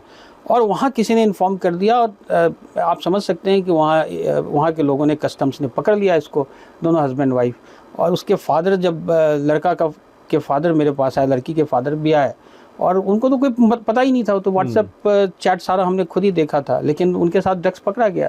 तो ये हालत थी कि 6 महीने तक जेल में रहे, लेकिन उसमें हम लोगों ने एक स्टैंड लिया, हम लोगों ने गवर्नमेंट को वहाँ लेकर, 2 साल लग गया, फाइनली तब जा करके वो छूटे हैं। तो कभी भी इंटरनेशनल फ्लाइट में आप जा रहे हो, तो आप किसी भी जान पहचान वाले का भी बगैर खोले, बगैर देखे, अनजान व्यक्ति का तो बिल्कुल ही मत ले जाओ। ऐसे केसेस कम से कम 10 हमारे पास आए होंगे। एनसीबी में काम करते हुए मुखबिरी के लिए आप लोग भी एक नेटवर्क तैयार करते हैं इन्फॉर्मर्स का, कैसे संभालते हैं उस नेटवर्क को, और किस कीमत पर वो इन्फॉर्मेशन आप तक पहुंचाते हैं? देखिए, मुखबिर सिस्टम पुलिस में अब धीरे धीरे कम हो रहा है, चाहे वो चंबल में भी मैं रहा, वहाँ पे भी, और यहाँ पे भी। पहले मुखबिर ही सब कुछ करवाते थे चंबल में, वो बड़े उनका इम्पोर्टेंट। लेकिन मैं ये भी मानता हूँ कि जब तक बीच में मुखबिर है, कभी भी उस समस्या का अंत नहीं हो सकता। अगर आपको किसी समस्या को जड़ से समाप्त करना है, तो सबसे पहले मुखबिरी सिस्टम ख़त्म करना पड़ेगा, क्योंकि जो इन्फॉर्मर्स हैं उनका अपना खुद का वेस्टेड इंटरेस्ट होता है प्रॉब्लम्स को कंटिन्यू करने में। तो सबसे पहले तो जब से ये टेक्नोलॉजी आई है, तब से मुखबिर का धीरे धीरे कम हो रहा है। ये सही है कि अभी भी नीचे लेवल पे ये मुखबिरों का प्रयोग हो रहा है, उनको कई प्रलोभन भी होते हैं, कई बार उनके अपने इंटरेस्ट होते हैं कि ड्रग्स वगैरह में शायद उनके पास कुछ पैसे जमा होते हैं, तो आपको इसलिए वो आके इन्फॉर्मेशन देते हैं, ताकि अगर पकड़ा गया वो आदमी तो पैसे उसके पास रह जाते हैं। तो हमेशा मुखबिर का कोई व्यक्तिगत इंटरेस्ट रहता है, तभी वो करता है। चंबल की आपने बात की जी, चंबल में आप बतौर आईजी चंबल जी, पोस्टिंग रही आपकी, बड़े बड़े डकैत हुए चंबल में। जब आपकी पोस्टिंग हुई, किस साल में हुई थी? मैं 2009 में वहाँ गया था। 2009 में आप चंबल में आपने पोस्टिंग ली। उस समय क्या स्थिति थी डकैतों की, बीहड़ की? बिहार में उस समय लगभग 8 लिस्टेड गैंग्स थे। लिस्टेड गैंग का मतलब होता है कि ग्वालियर आईजी और चंबल आईजी, जो कोई गैंग बन जाता है और वो गैंग लगातार अपराध करता है, तो वो लिस्टेड गैंग होता है, सूचीबद्ध गिरोह उसको कहते हैं। तो 8 सूचीबद्ध गिरोह थे, लेकिन चंबल चेंज हो रहा था। जो बड़े बड़े गिरोह थे, जो निर्भय, गुजर और इन सब के, वो पहले समाप्त हो गए थे। तो 2008 तक 9 तक आते आते छोटे छोटे गैंग 5, 6, 7 मेंबर्स, वो भी कभी इकट्ठे हो गए, उन्होंने एक आध किडनैपिंग कर ली, लेकिन तो भी वो सक्रिय थे काफ़ी। 8 गैंग थे, सारे के सारे सक्रिय थे। यहाँ तक कि कई घटनाएं हुई जिसमें दिल्ली से भी किडनैप करने के बाद उनको हैंडओवर कर दिया गया। ये भी चंबल के गिरोह करने लगे बाद में, कि बाहर कोई किसी और गैंग ने किडनैप किया और एक कीमत दे करके, मान लीजिए दिल्ली से किडनैप किया, 5 लाख लेकर के उन्होंने चंबल वाले गैंग को हैंडओवर कर दिया, फिर उसने 30-40 लाख फिरौती मांगी। तो इस प्रकार की घटनाएं भी हो रही थी। साउथ के भी 1-2 लोगों को बुलाया गया, उनको किडनैप करके रखा था। तो मुझे पता है कि उस समय ये 8 गैंग थे। लेकिन हमने, जैसा कि आपको बताया, सबसे पहले मैंने मुखबिरी सिस्टम पे भरोसा करना बंद कर दिया, क्योंकि मुझे लगा कि अगर हम लोग अभी भी मुखबिरी सिस्टम के थ्रू जाएंगे तो हमें परेशानी होगी। हमारे पास टेक्नोलॉजी है, उसके थ्रू हम उसको ट्रैक कर सकते हैं। हमने वो सब शुरू किया, हमारी टीम अच्छी थी, और 2 साल के अंदर ये 8 के 8 गैंग समाप्त हो गए। या तो जेल वो सब गिरफ्तार किए गए 1-2 गैंग्स, और बाकी सभी किसी न किसी इनकाउंटर में मारे भी गए। तो ये सारे के सारे गैंग खत्म हो गए। और पहली बार मध्य प्रदेश में 2011 के आसपास हमारे माननीय मुख्यमंत्री जी ने अनाउंस भी किया रिपब्लिक डे परेड में कि चंबल अब सूचीबद्ध गिरोहों से मुक्त हो चुका है। कभी आपने किसी डकैत, किसी गैंग से वार्तालाप करने की कोशिश की हो, सरेंडर कराने की कोशिश की हो? किया बहुत अजीबोगरीब अनुभव भी रहे। उस अनुभव के बारे में बताइए। एक एनएसजी में कमांडो रह चुका था, बहुत इंटरेस्टिंग है। एक एनएसजी में कमांडो रह चुका था, और वो वहाँ चंबल में एक बड़ी तासीर अलग है चंबल की। अगर आपके पुश्तैनी दुश्मनी चली आ रही है, या फिर कई बार कोई घटना ऐसी हो गई, तो जो यूथ है वो अचानक गुस्से में आ जाता है और वो बंदूक लेकर के बिहार में चला जाता है। अगर कोई घटना उसके साथ, उसको लगता है कि उसके परिवार के साथ जाती हो गई, और इसी वजह से उसको बागी कहते हैं, डकैत नहीं कहते, उसको बागी कहते हैं। और उसके बाद फिर एक बार वो चंबल चला गया तो फिर वो धीरे धीरे गिरोह बनाता चला जाता है, और ये एक क्रम चलता रहता है। एक गैंग खत्म होता है, दूसरा नया बन जाता है, कोई ना कोई नई घटना होती है।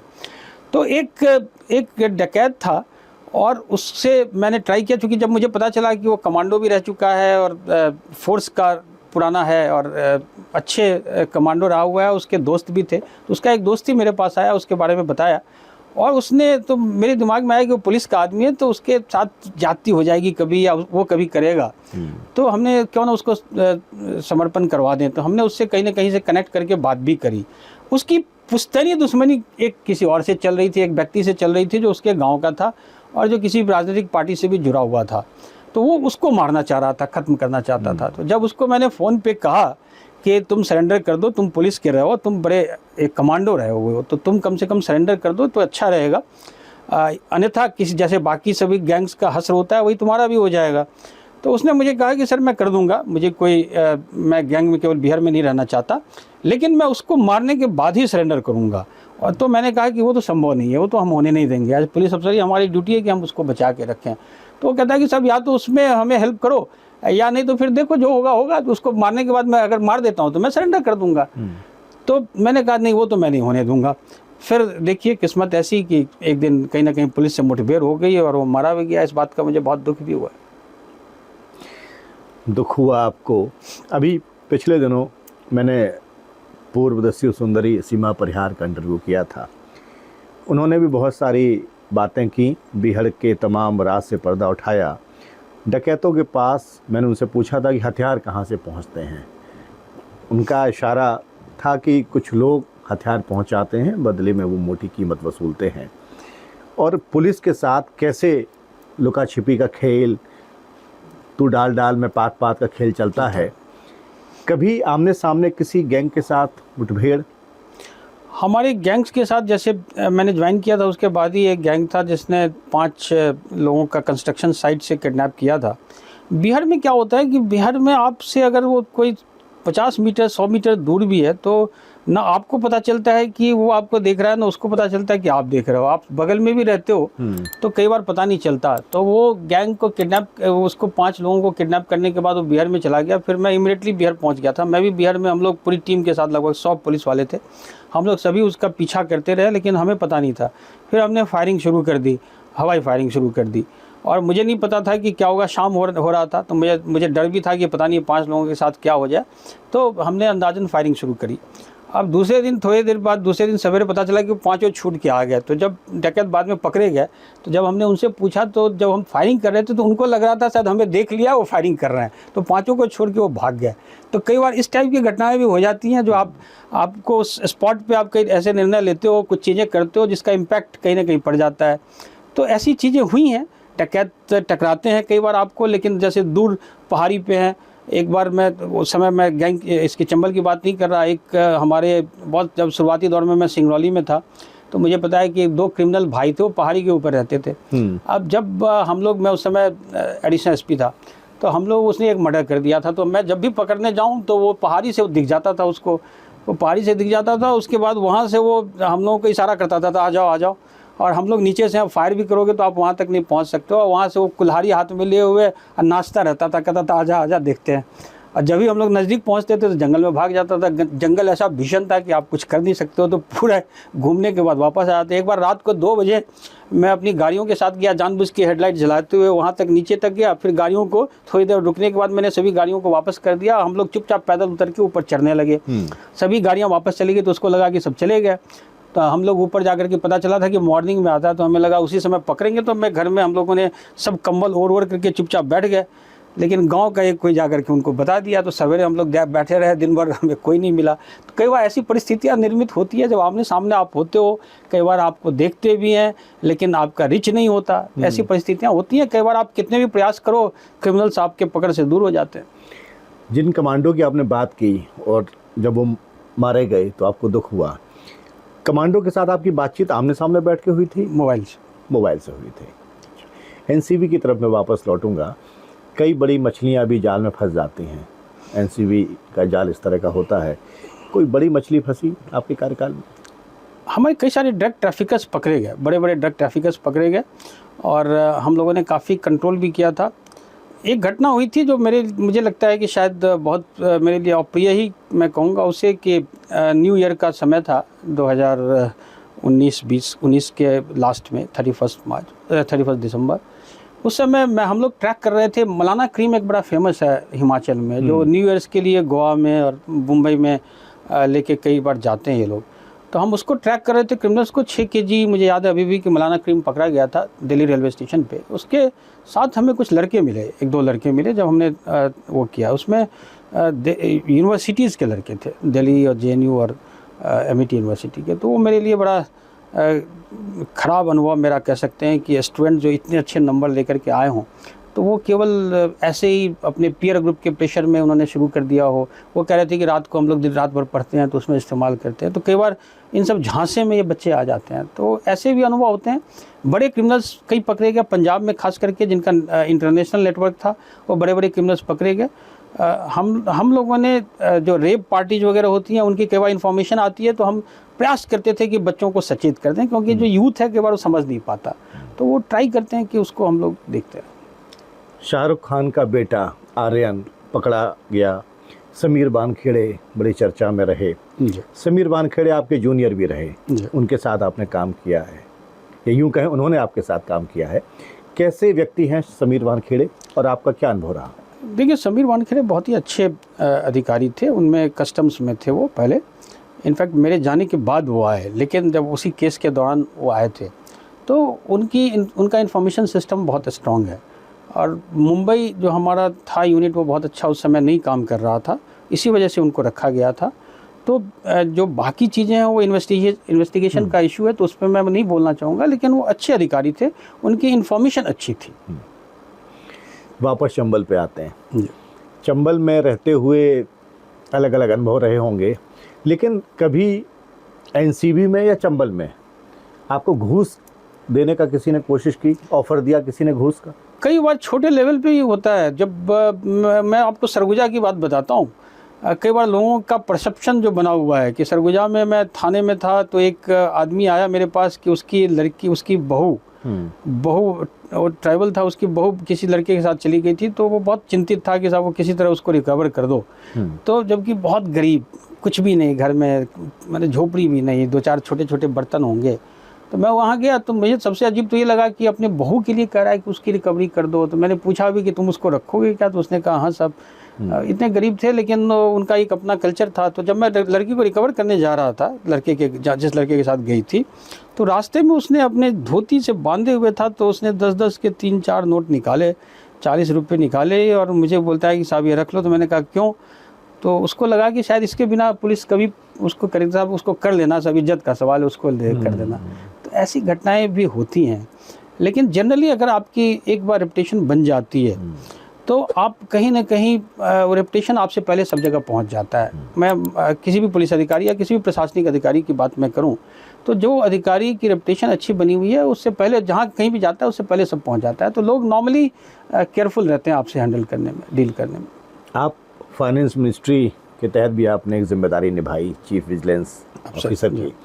उसी वक्त इत्तेफाक से डिमोनेटाइजेशन हुआ, वो अनुभव कैसा रहा आपका?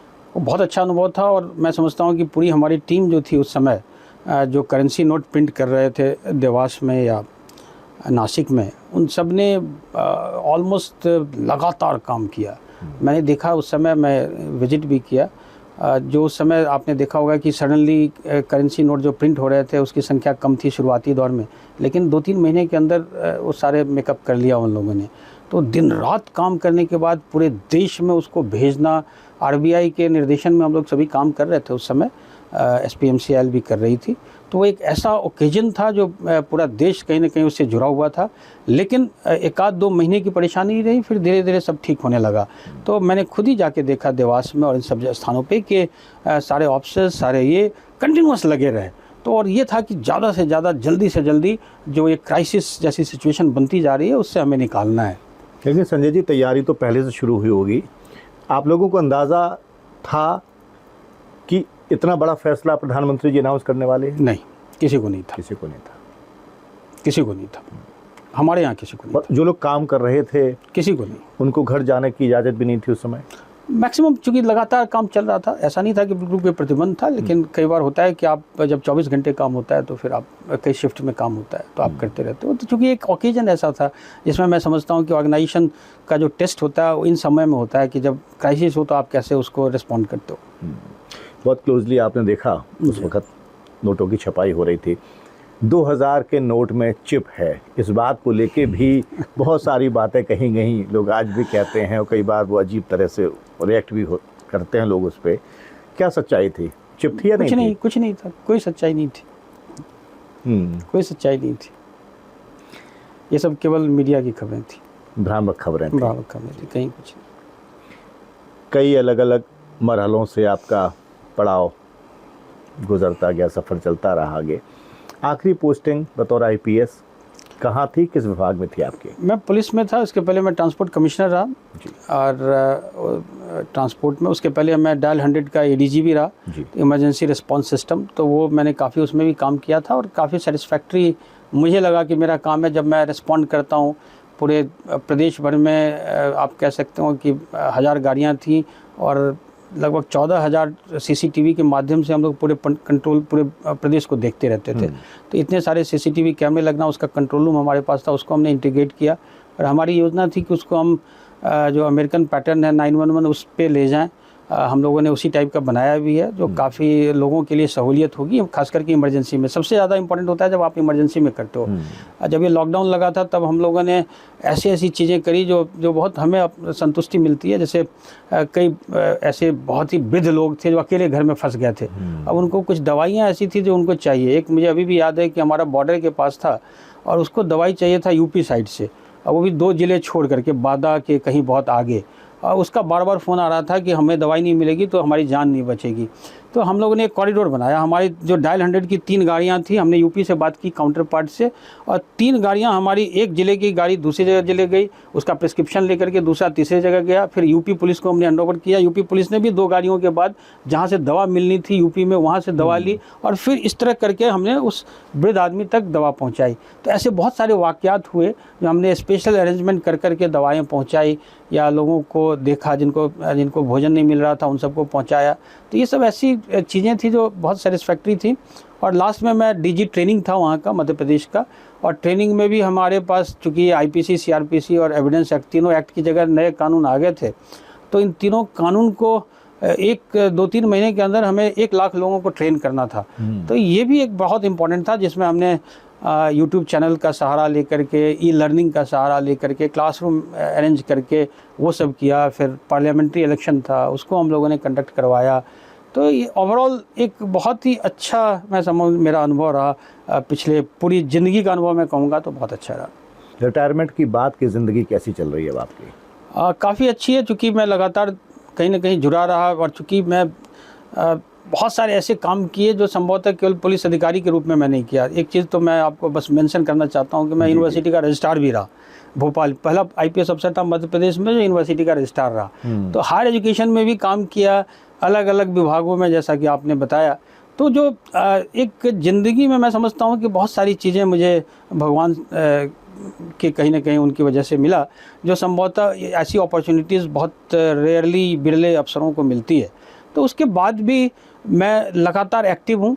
जैसे सोशल मीडिया के माध्यम से, या कुछ ऐसे मैं अपने ऐप भी बना रहा हूँ, कुछ सेमिनार्स हम लोग करवा रहे हैं महत्वपूर्ण बिंदुओं पे, जैसे साइबर क्राइम हो गया, आजकल बहुत ज़्यादा डिजिटल फ्रॉड हो रहा है, तो इन सब पे कुछ हम लोगों को सेंसिटाइज करने का स्कूल कॉलेजेस में वो प्रयास भी कर रहे हैं।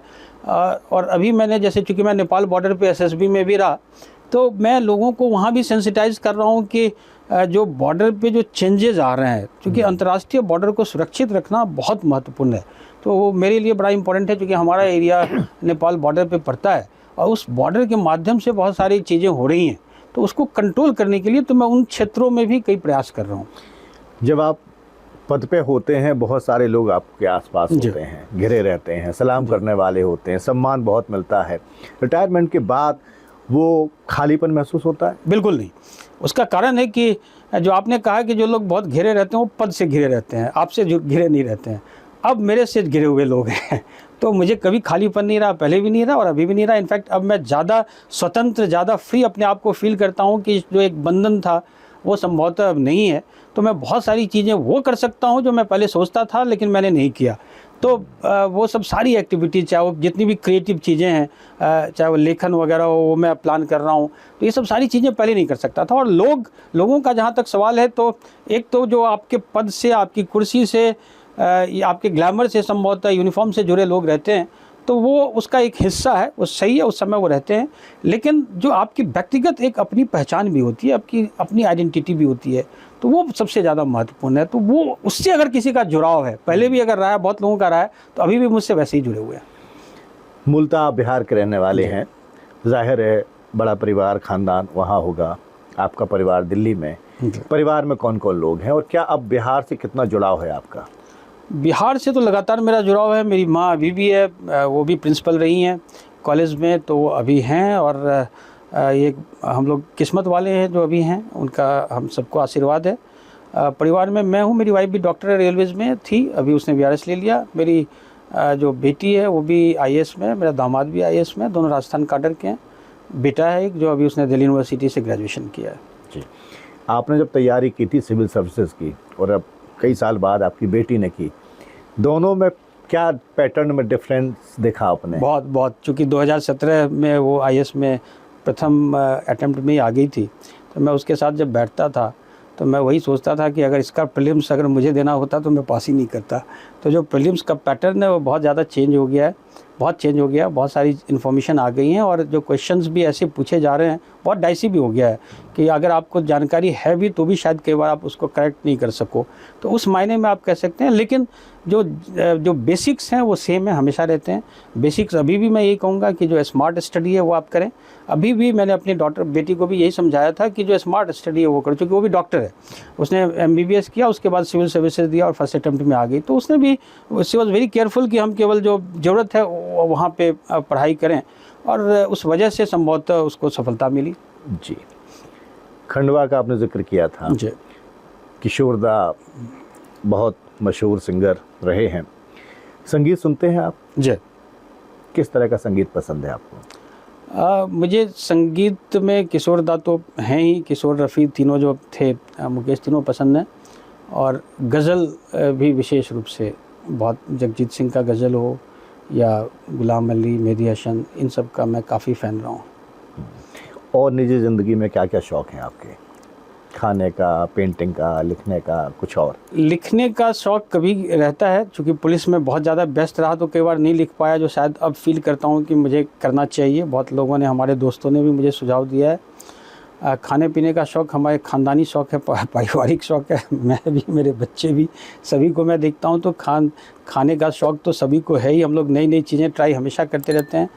पहले घूमने फिरने का भी बहुत शौक़ था, अब थोड़ा सा कम हो गया, क्योंकि पहले ही मर्चेंट नेवी में रह करके मैंने आधी दुनिया देख रखी थी, तो शायद वो अब उतना ज़्यादा नहीं है। लेकिन फिर भी जब मौका मिलता है तो कहीं चला जाता हूँ। हाँ, लेकिन परिवार के साथ रहना वो बहुत महत्वपूर्ण है। आजकल मैं थोड़ा सा स्पिरिचुअल चीज़ें भी कर रहा हूँ। ज्योतिष का एक शौक़ है, जो मैं जब यहाँ दिल्ली में था तो मैंने 6 महीने भारत विद्या भवन में ज्योतिष भी सीखा था, और एक मैं ज्योतिष का एक ऐप भी बना रहा हूँ, जिससे काउंसलिंग भी किया जा सके, खास के जो यंगस्टर्स हैं। तो अभी एक हमने ऐप बनाने का प्रयास हम लोग कर रहे हैं, जिसमें थोड़ी सी काउंसलिंग हो जाए, तो ज्योतिषीय एंगल से और हेल्थ को भी जोड़ करके, और मेंटल हेल्थ को, वो एक प्रयास हम लोग कर रहे हैं। इतनी लंबी नौकरी में बहुत सारे वाक़यात बड़ा दिलचस्प रहे होंगे, बहुत सारी कहानियाँ जिनके आप गवाह रहे होंगे। कभी आया कि एक किताब की शक्ल दी जाए, लिखा जाए? जी हाँ, मुझे मेरा बेटा राइटर है, उसने 2 उसके नॉवेल पब्लिश हो चुके हैं। जब वो 6-7 में था यहाँ संस्कृति स्कूल में, तो तब मैं जब 1-2 पब्लिशर के पास गया, तो उन सब ने जब मेरे बारे में जाना कि मैं चंबल में भी रह चुका हूँ, ड्रग्स वगैरह भी देख चुका हूँ, तो ये सब थोड़े इंटरेस्टिंग माने जाते हैं। तो सभी ने, प्रकाशकों ने भी मुझे राय दी है कि आप जल्दी से इन सब के ऊपर एक किताब लिखो। तो मैं भी सीरियसली सोच रहा हूँ कि जल्द से जल्द मैं एक किताब लिखूँगा। उम्मीद की जा रही है कि जल्द हमें पढ़ने को मिलेगी। जी, और आपने भी मशवरा दिया है, तो शायद अब और तेज़ी से मैं करूँगा इसके ऊपर काम। जी, एक शायर ने बड़ा अच्छा शेर कहा है कि हर आदमी में होते हैं 10-20 आदमी। इतने सारे आपके व्यक्तित्व के पहलू जिन पर हम लगातार बात कर रहे हैं। पॉलिटिक्स में रिटायरमेंट के बाद कई लोग आ जाते हैं, ज्वाइन कर लेते हैं। बिहार में इसी साल आखिरी में चुनाव होना है, आपकी दिलचस्पी है कि आप राजनीति में आएंगे? सीधे मैं कहूँगा कि नहीं है, लेकिन राजनीति को मैंने चूँकि बड़ी करीब से देखा है। एज पुलिस अफसर आप राजनीतिज्ञों को बहुत नज़दीक से देखते हैं, इलेक्शंस कई सारे करवाते हैं आप, तो आपको पता होता है। तो मेरा भी मानना है कि इसमें कहीं कोई दो मत नहीं है कि राजनीति आज के समय में सबसे महत्वपूर्ण है, और जीवन के जितने भी पक्ष हैं, जितने भी अलग अलग आयाम हैं, वो सबको प्रभावित करता है। चाहे आप राइटर हैं, चाहे लेखक हैं, चाहे फिल्म में हैं, चाहे आप किसी सर्विस में हैं, चाहे बिजनेसमैन हैं, उसको कहीं ना कहीं प्रभावित करता है। तो वो एक पक्ष है जो सबको प्रभावित करता है, तो वो मुझे बड़ा इंटरेस्टिंग लगता है। और साथ में मुझे ये भी बड़ा इंटरेस्टिंग लगता है कि राजनीति के माध्यम से जो कुछ चीज़ें हैं, जैसे विकास है, डेवलपमेंट है, कहीं ना कहीं एक जो विजन होना चाहिए डेवलपमेंट का। अभी आप देख रहे होंगे कि जो बीजेपी पिछले 10 साल से 11 साल से अगर यहाँ पे है, भारत सरकार में है, तो उसका एक कारण है कि एक विजन है, एक विजन के साथ हुआ है, एक मॉडल के साथ हुआ है, और इंफ्रास्ट्रक्चर में जो परिवर्तन आया, कहीं ना कहीं जब भी आप देखेंगे एडमिनिस्ट्रेशन हमेशा जो गाइड होता है, वो गाइड होता है पॉलिटिकल मास्टर से, पॉलिटिकल लीडरशिप से। और अगर आपका लीडरशिप सशक्त है तो हमेशा वो ट्रांसलेट करता है एक्शन में। तो जो इंफ्रास्ट्रक्चर में जो चेंजेज आए, जो सड़कों में, मैं बिहार का रहने वाला हूँ, खास करके नॉर्थ बिहार का, मैं जानता हूँ कि जब मैं 90s में या उसके पहले बिहार में था, 70s 80s में, तो हम लोगों के यहाँ 2-4 घंटे बिजली आ जाती थी तो बहुत बड़ी चीज़ मानी जाती थी जी।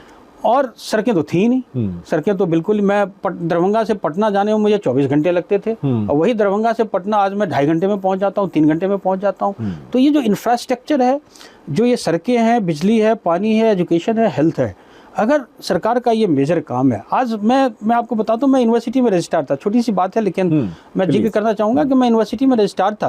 तो मेरे 235 कॉलेजेस उस यूनिवर्सिटी के अंदर में थे। तो मैं एक बार भ्रमण पे निकला तो लगभग 40-50 कॉलेजेस थे जो बिल्कुल एक रूम में चल रहे थे।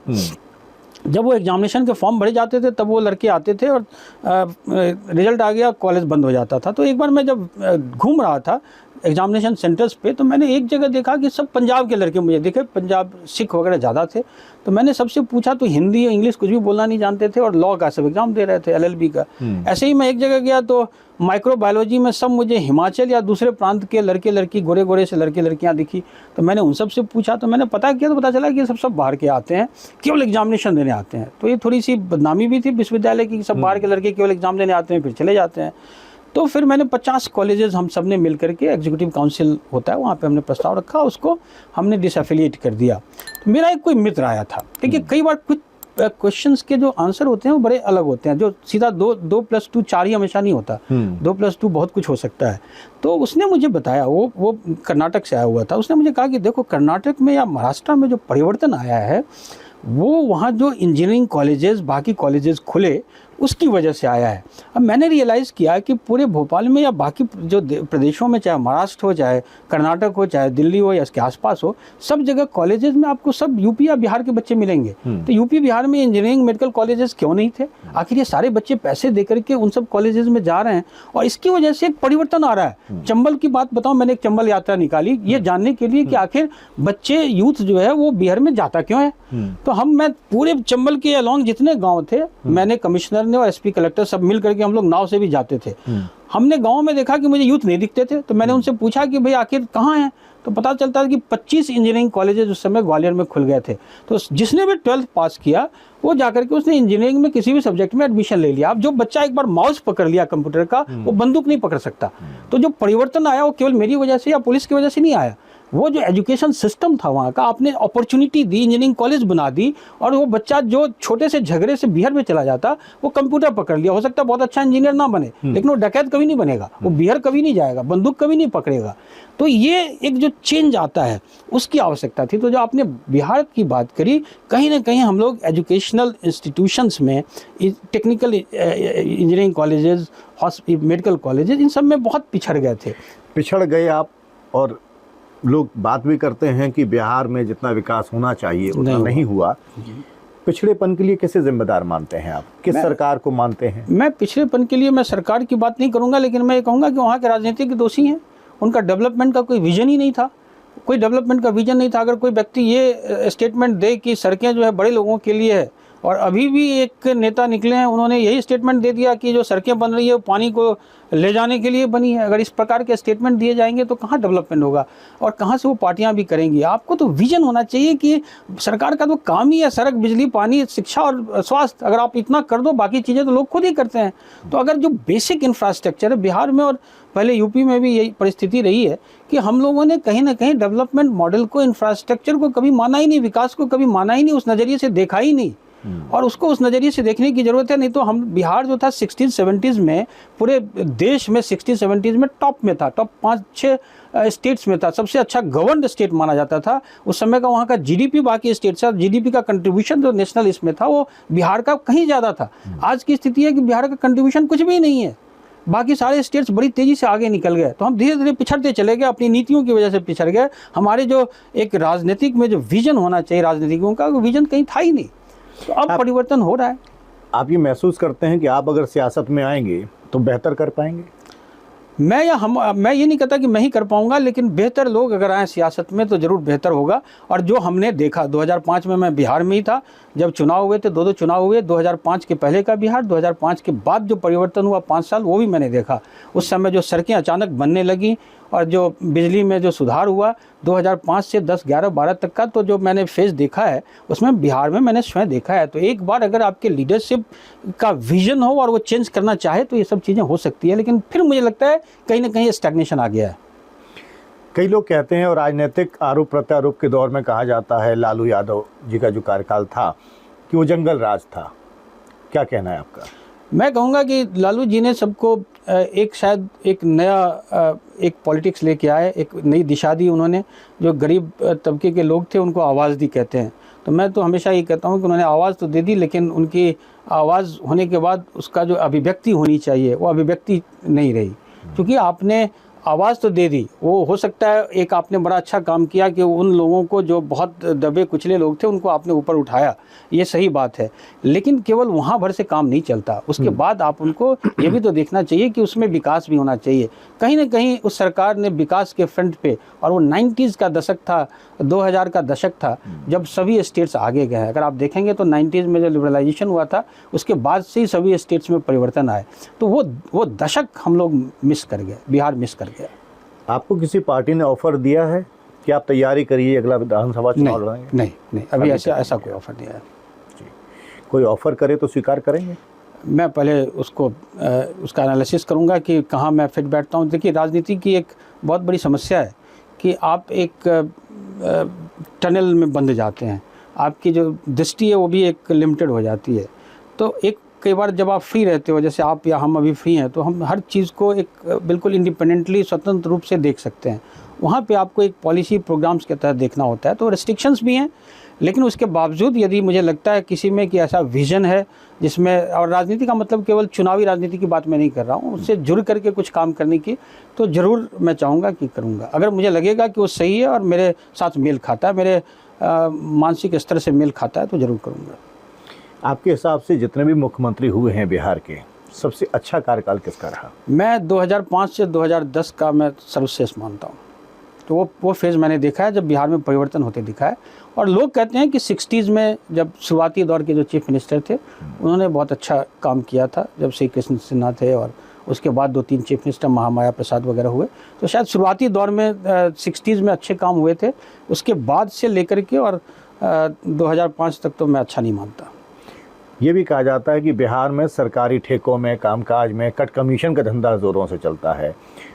अपराध की एक पूरी पौध वहाँ तैयार हुई और फूली फली, बहुत ये भी देखा लोगों ने। आपको लगता है कि अब समय बदल गया, विकास कैसे हो बिहार का, आपके हिसाब से क्या सुझाव है? मेरे हिसाब से बहुत ही इम्पोर्टेंट जंक्चर पे हम अभी भी हैं, अभी भी हमने सब मिस नहीं किया। जब जागे तभी सवेरा।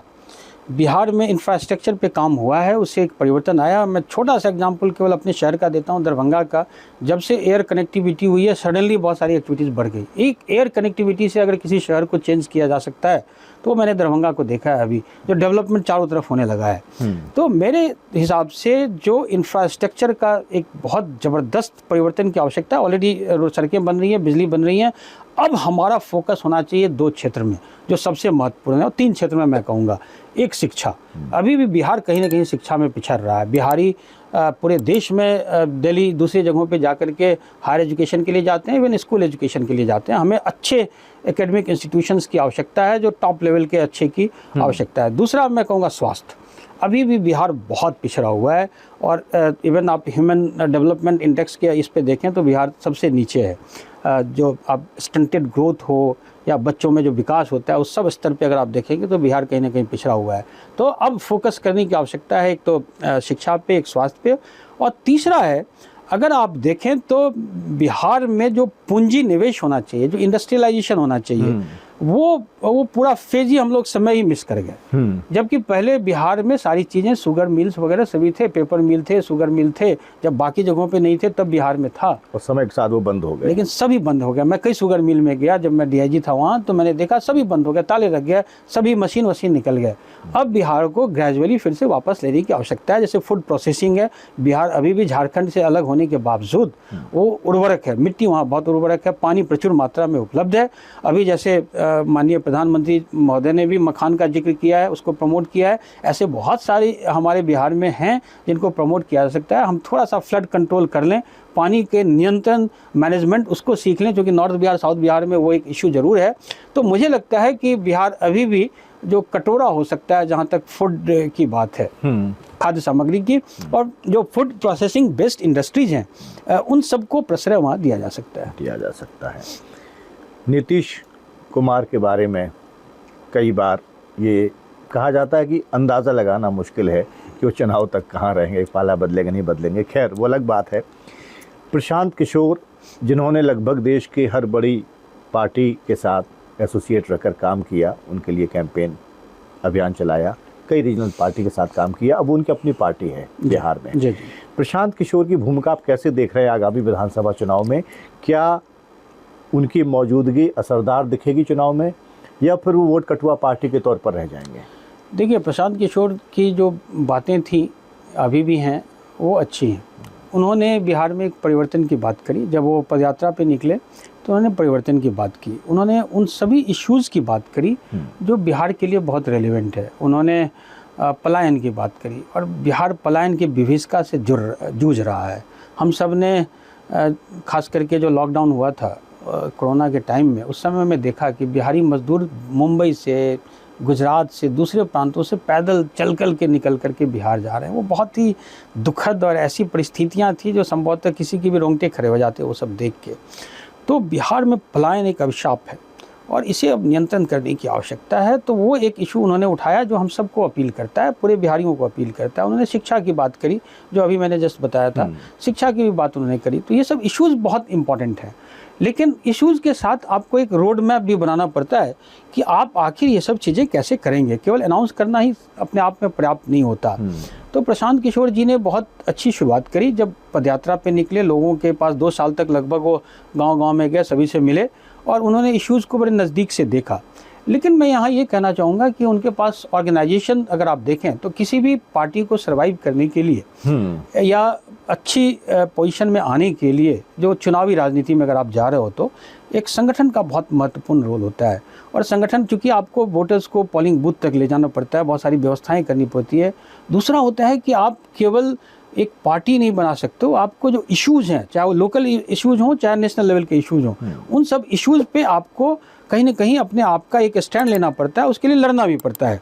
तो कई इश्यूज ऐसे हों जिस पे अभी बहुत क्लैरिटी नहीं है कि उनका क्या स्टैंड है।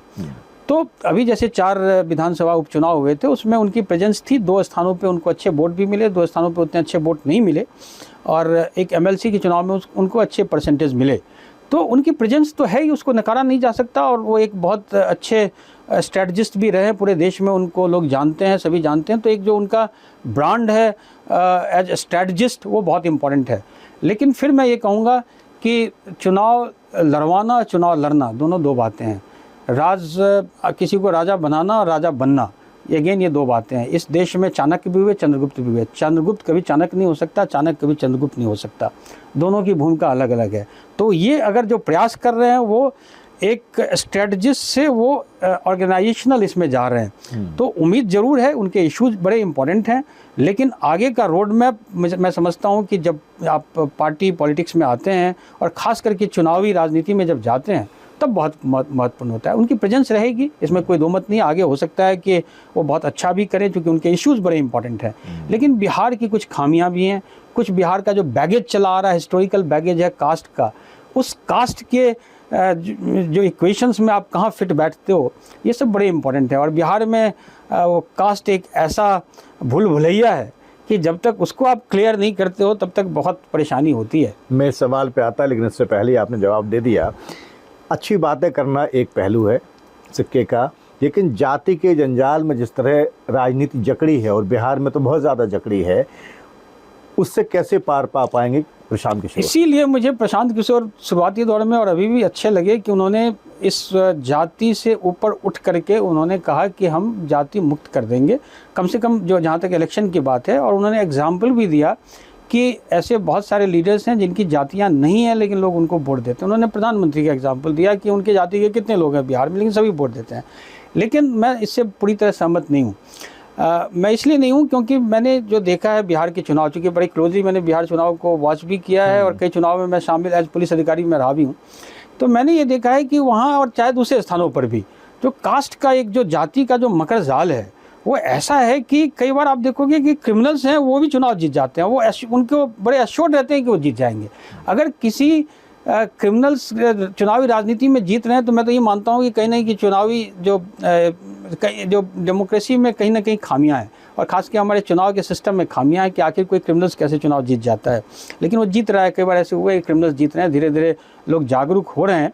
तो जो जातियों का मकर जाल है, उसमें प्रशांत किशोर कैसे निकलेंगे, ये कहना अभी थोड़ा सा जल्दबाजी होगी, क्योंकि वो अभी भी एक बहुत इंपॉर्टेंट फैक्टर है। हाँ, ये ज़रूर होता है कि जब कोई एक इशू बहुत महत्वपूर्ण बन जाता है, जब कोई ऐसा इशू आता है जैसे जेपी मूवमेंट हुआ, तो सारी जातियाँ खत्म हो गई। जैसे मैं समझता हूँ संभवतः 2014 का भी जब चुनाव आया और लोगों के सामने एक विकास का मॉडल आया और एक मॉडल के साथ जुड़ा हुआ एक सामने आपको गुजरात मॉडल भी दिखा, तो संभवतः जातियां टूट करके लोग चले गए वोट देने। तो जब एक इशू बहुत महत्वपूर्ण हो जाता है तो जातियां धीरे धीरे गौन हो जाती हैं। तो आपको उस इशू को लोगों तक ले जा करके बार बार हैमर करना, जैसे पलायन का इशू बहुत इंपॉर्टेंट है। अगर पलायन के इशू को ले जाया जाए, क्योंकि लोग प्रतिदिन इसको देखते हैं, गाँव में लोग उसको फील करते हैं कि वो कुछ नहीं कर पा रहे हैं, तो इसलिए बहुत महत्वपूर्ण है। लेकिन साथ में ये भी बहुत महत्वपूर्ण है कि आप इस मकर जाल से निकलते कैसे हो। हम उम्मीद करते हैं कि प्रशांत किशोर या उनकी जैसी जो बाकी पार्टियां हैं वो भी इससे बाहर निकलें, और बिहार में अगर थोड़ी सी जातिगत जो सभी राजनीति है, अगर उसको थोड़ा सा भी कम कर दें, तो फिर बिहार को तो कोई रोक भी नहीं सकता प्रगति से। प्रधानमंत्री नरेंद्र मोदी और उनके अप्रोच के बारे में आपका क्या कहना है? किस तरह के व्यक्ति आपको लगते हैं? मुझे विजनरी लीडर हैं वो, इसमें कोई दो मत नहीं है। उन्होंने एक मॉडल लाया यहाँ पे, और जो पिछले 10-11 साल में जो परिवर्तन हुए हैं, वो सारे परिवर्तन बड़े दूरगामी परिवर्तन हैं। उन्होंने इंफ्रास्ट्रक्चर पे भी फोकस किया, कुछ पॉलिसीज़ पे भी फोकस किया, और ख़ास करके आपने सड़कों के मामले में तो पूरे देश में जो मैं समझता हूँ क्रांतिकारी परिवर्तन आया है, और ये कोई भी फील कर सकता है जब कहीं भी जाता है। तो इंफ्रास्ट्रक्चर के मामले में, इंडस्ट्रियलाइजेशन के मामले में, लोगों के परसेप्शन के मामले में, और ख़ास करके देश के परसेप्शन के मामले में। मैं 80s में मर्चेंट नेवी में था तो विदेशों में जाता था, तो उस समय ये इस भारत देश को बहुत सारे लोग ऑस्ट्रेलिया में, वहाँ का यूथ या बच्चा जो है वो नहीं जानता था। कई बार हमसे क्वेश्चन करते थे कि इंडिया, हम कहते थे कि वी आर इंडियंस, तो पूछते थे इंडिया है कहाँ पे। उनको ये भी नहीं पता होता था कि एशिया में है कि अफ्रीका में है। मेरा अपना व्यक्तिगत अनुभव है, मैं कई बार मेलबर्न गया, कहीं गया, तो वहाँ के छोटे छोटे बच्चों को कोई आइडिया ही नहीं था कि कहाँ पे है। तो उस मायने में अगर आप देखें तो आज इंडिया बहुत पावरफुल कंट्री है, और शायद मुझे नहीं लगता है कि अब ये अपनी पहचान का कोई संकट कहीं पे भी है। दूसरी बात है कि अगर आप जीडीपी के स्तर पे भी देखें तो 5वीं सबसे बड़ी इकॉनमी देश बन चुका है, और आगे 2047 का जो उन्होंने विज़न दिया है उस 2047 में है कि 30 बिलियन तक इसकी इकॉनमी हो जाएगी। तो एक ऐसा लीडर हमारे प्रधानमंत्री जी ज़रूर हैं जिनके पास एक विज़न भी है, रोड मैप भी है कि कैसे वहाँ पे जाना है, और उस दिशा में जा भी रहे हैं। जो मुझे लगता है कि हमें सबको साथ में लेकर के चलने की आवश्यकता है। सामाजिक समरसता यदि बना रहे, अगर सब लोग मिलजुल करके, क्योंकि इंक्लूसिव ग्रोथ होता है कहीं पे भी, कोई भी समाज, और मैं इसमें शामिल करता हूँ चाहे महिलाओं को भी, कि अगर हस्बैंड, कोई परिवार भी तब आगे बढ़ता है जब वहाँ के सारे लोग एक साथ बढ़ते हैं। परिवार भी, उसमें महिलाएं भी आती हैं, पुरुष भी आते हैं। अगर सभी बढ़ेंगे तो परिवार आगे बढ़ेगा। समाज भी तभी बढ़ेगा जब सभी एक साथ आगे बढ़ेंगे। अगर हमने एक भी, हमारा जो सबसे कमज़ोर अंग है, हम उतने ही कमज़ोर हो जाते हैं। वो उसी तरह की रस्सी का अगर कोई एक स्ट्रैंड कमज़ोर है तो वहीं से टूट जाती है। तो सबसे कमज़ोर चीज़ हमारा होता है। तो हम सबको प्रयास करना चाहिए, जो हो भी रहा है, कि देश में सारे लोग संगठित रहें, सब एक रहें, और हम लोग केवल विकास की बात करें। मैं तो ये मानता हूँ कि हमें साइंटिफिक डेवलपमेंट की आवश्यकता है, साइंटिफिक रिसर्च और साइंटिफिक सोच की आवश्यकता है, और उसी दिशा में आगे बढ़ें। तो जो विज़न है 2047 का विकसित भारत का, उससे हमें कोई रोक नहीं सकता। तो एक विज़न है, एक डिसीजन लेने की क्षमता है जो किसी भी लीडर में होना चाहिए, कि आप निर्णय लेने की आप में क्षमता हो और बोल्ड डिसीजंस भी आप ले सकें। तो वो मैं ज़रूर मानता हूँ कि उनमें है। तो बहुत सारी क्वालिटीज़ है, देश को आगे बढ़ रहा है। हाँ, ये साथ में ये आवश्यकता है कि एक इंक्लूसिव ग्रोथ होना चाहिए। संजय जी, बड़ी दिलचस्प बातें की और मुझे बड़ा अच्छा लग रहा था आपको सुनना। ज़िंदगी क्या है आपकी नज़र में? ज़िंदगी मेरे नज़र में है कि आप एक दूसरे का हाथ पकड़ते हैं। जब आप जन्म लेते हैं तो आप अम्बिलिकल कॉर्ड से जुड़े रहते हैं अपनी माँ से, और जब आप जाते हैं तो भी 4 कंधों पे जाते हैं। तो ये लोगों के साथ जो आपका संबंध है वो सबसे महत्वपूर्ण मैं मानता हूँ, कि ये संबंध आप 1 से 4 तक जो जाते हैं वो शायद कितना अच्छा आप निभाते हैं वो महत्वपूर्ण है। लोग कहते हैं कि जब आप आते हो तो आप रोते हो, दुनिया हंसती है, जब आप जाते हो तो आप बाकी लोग रोते हैं। तो यही वो चीज़ है जो एक परिवर्तन आता है आपके आने से लेकर आपके जाने तक। तो जो जर्नी है वो बहुत इंपॉर्टेंट है। डेस्टिनेशन को मैं कभी इंपॉर्टेंट नहीं मानता, लेकिन जर्नी प्लेजेंट होनी चाहिए, अच्छी होनी चाहिए। जो आपके साथ रहें उसको पॉजिटिव वाइब्स आपका हमेशा मिले।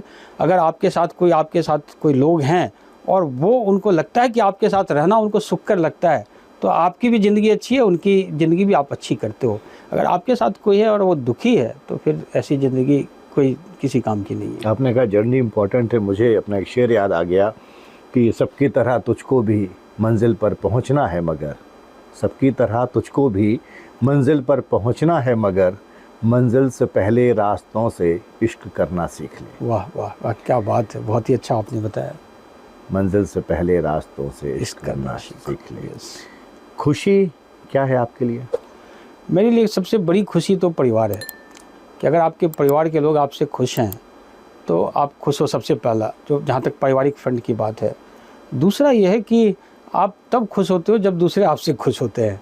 अगर आपने किसी की ज़िंदगी में कोई परिवर्तन कर दिया, उसके आंसू पोंछ दिए या उसके चेहरे पे मुस्कान ला दी, तो उससे ज़्यादा खुशी आपको कभी नहीं मिलती। आप जब जाएंगे, मैंने कई ऐसे वाक़यात मैंने देखे, जब ऐसी विभत्स चीज़ें लाइफ में देखी हैं। जैसे आपको 4 बजे सवेरे अचानक फ़ोन आया और जब आप पहुँचो तो एक्सीडेंट हुआ है, छोटी सी चीज़ एक्सीडेंट हुआ, और वहाँ पे सारे लोग जो है मृत हैं, उसमें कोई 10-12 साल का बच्चा जिंदा बचा हुआ है, और वो सामने देख रहा है कि पूरी फैमिली उसकी ख़त्म हो गई। उस समय उसको ढाढ़स बंधाना, उस समय उस फैमिली के लोगों से बात करना, तो ये जो होता है। जब एक ऐसी घटना हुई थी और मैंने उनके परिवार वालों को कहने की हिम्मत भी नहीं हुई थी, लेकिन उस बच्चे को मैं अपने घर ले आया, फिर उसको मैंने नागपुर भेजा, सिवनी की बात है। उसके 6 महीने बाद मुझे उसके मदर फादर सबका एक लेटर मिला कि आपने उस समय देवदूत की तरह काम किया, जो बच्चे को मैंने बचाया था थोड़ा सा। तो वो खुशी शायद नहीं होती। और पुलिस में ऐसे बहुत मौके हम सबको आए जब आपने किसी को आशा दी, ज़िंदगी के प्रति दी, कई परिवार को टूटने से बचाया। तो मैं समझता हूँ किसी के ज़िंदगी में ऐसे बहुत पल आते हैं जब आप दूसरे लोगों की कहीं ना कहीं आप हेल्प करते हैं। तो अगर आप दूसरों के चेहरे पे खुशी दे सकें, आंसू पोंछ सकें, तो वो सबसे ज़्यादा खुशी का अवसर होता है। गलतियां आपसे हुई हैं, कोई अफसोस है, और क्या आप गलतियों से सीखते हैं? बहुत सारी गलतियाँ हुई हैं टू एड हिज ह्यूमन। तो कोई भी मनुष्य इसलिए हूँ क्योंकि गलतियाँ करता हूँ। अगर गलतियाँ ना करूँ तो हम सब भगवान हो जाएं। तो गलतियाँ ज़िंदगी में बहुत हुई हैं और बहुत सारे अफसोसजनक ऐसे वाक़यात भी हुए होंगे जब मुझे लगता है कि शायद उसको बेहतर किया जा सकता था। बहुत सारे ऐसे वाक़यात हुए जिसमें हमारी गलती से अगर किसी के साथ कुछ घटना हो गई तब बहुत अफसोस हुआ। यहाँ भी मैं घटना ही पुलिस वाला हूँ तो कहीं ना कहीं घटना की बात करूँगा। बहुत सारी घटनाएँ होती रहती हैं। एक बार एक लड़की जल के आई थी, मैं सिंगरौली में था। उस लड़की पहले मेरे पास आई, हस्बैंड वाइफ का झगड़ा चल रहा था, तो वो मेरे पास आई होगी। तो हम लोग नॉर्मली प्रयास करते हैं कि हस्बैंड वाइफ को बिठा करके समझाने का प्रयास करते हैं।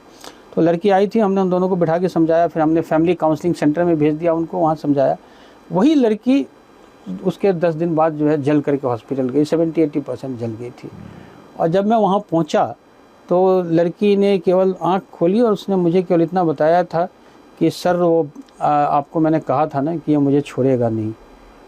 तब मुझे लगा कि शायद जो फैमिली काउंसलिंग मेरी उस समय, मेरा उद्देश्य अच्छा ही था। मैं चाहता था कि वो हस्बैंड के साथ रहे, उसका परिवार, चूँकि उसके माँ बाप, लड़की के माँ बाप भी चाहते थे कि वो परिवार में रहे। तो हमने समझाने का प्रयास किया।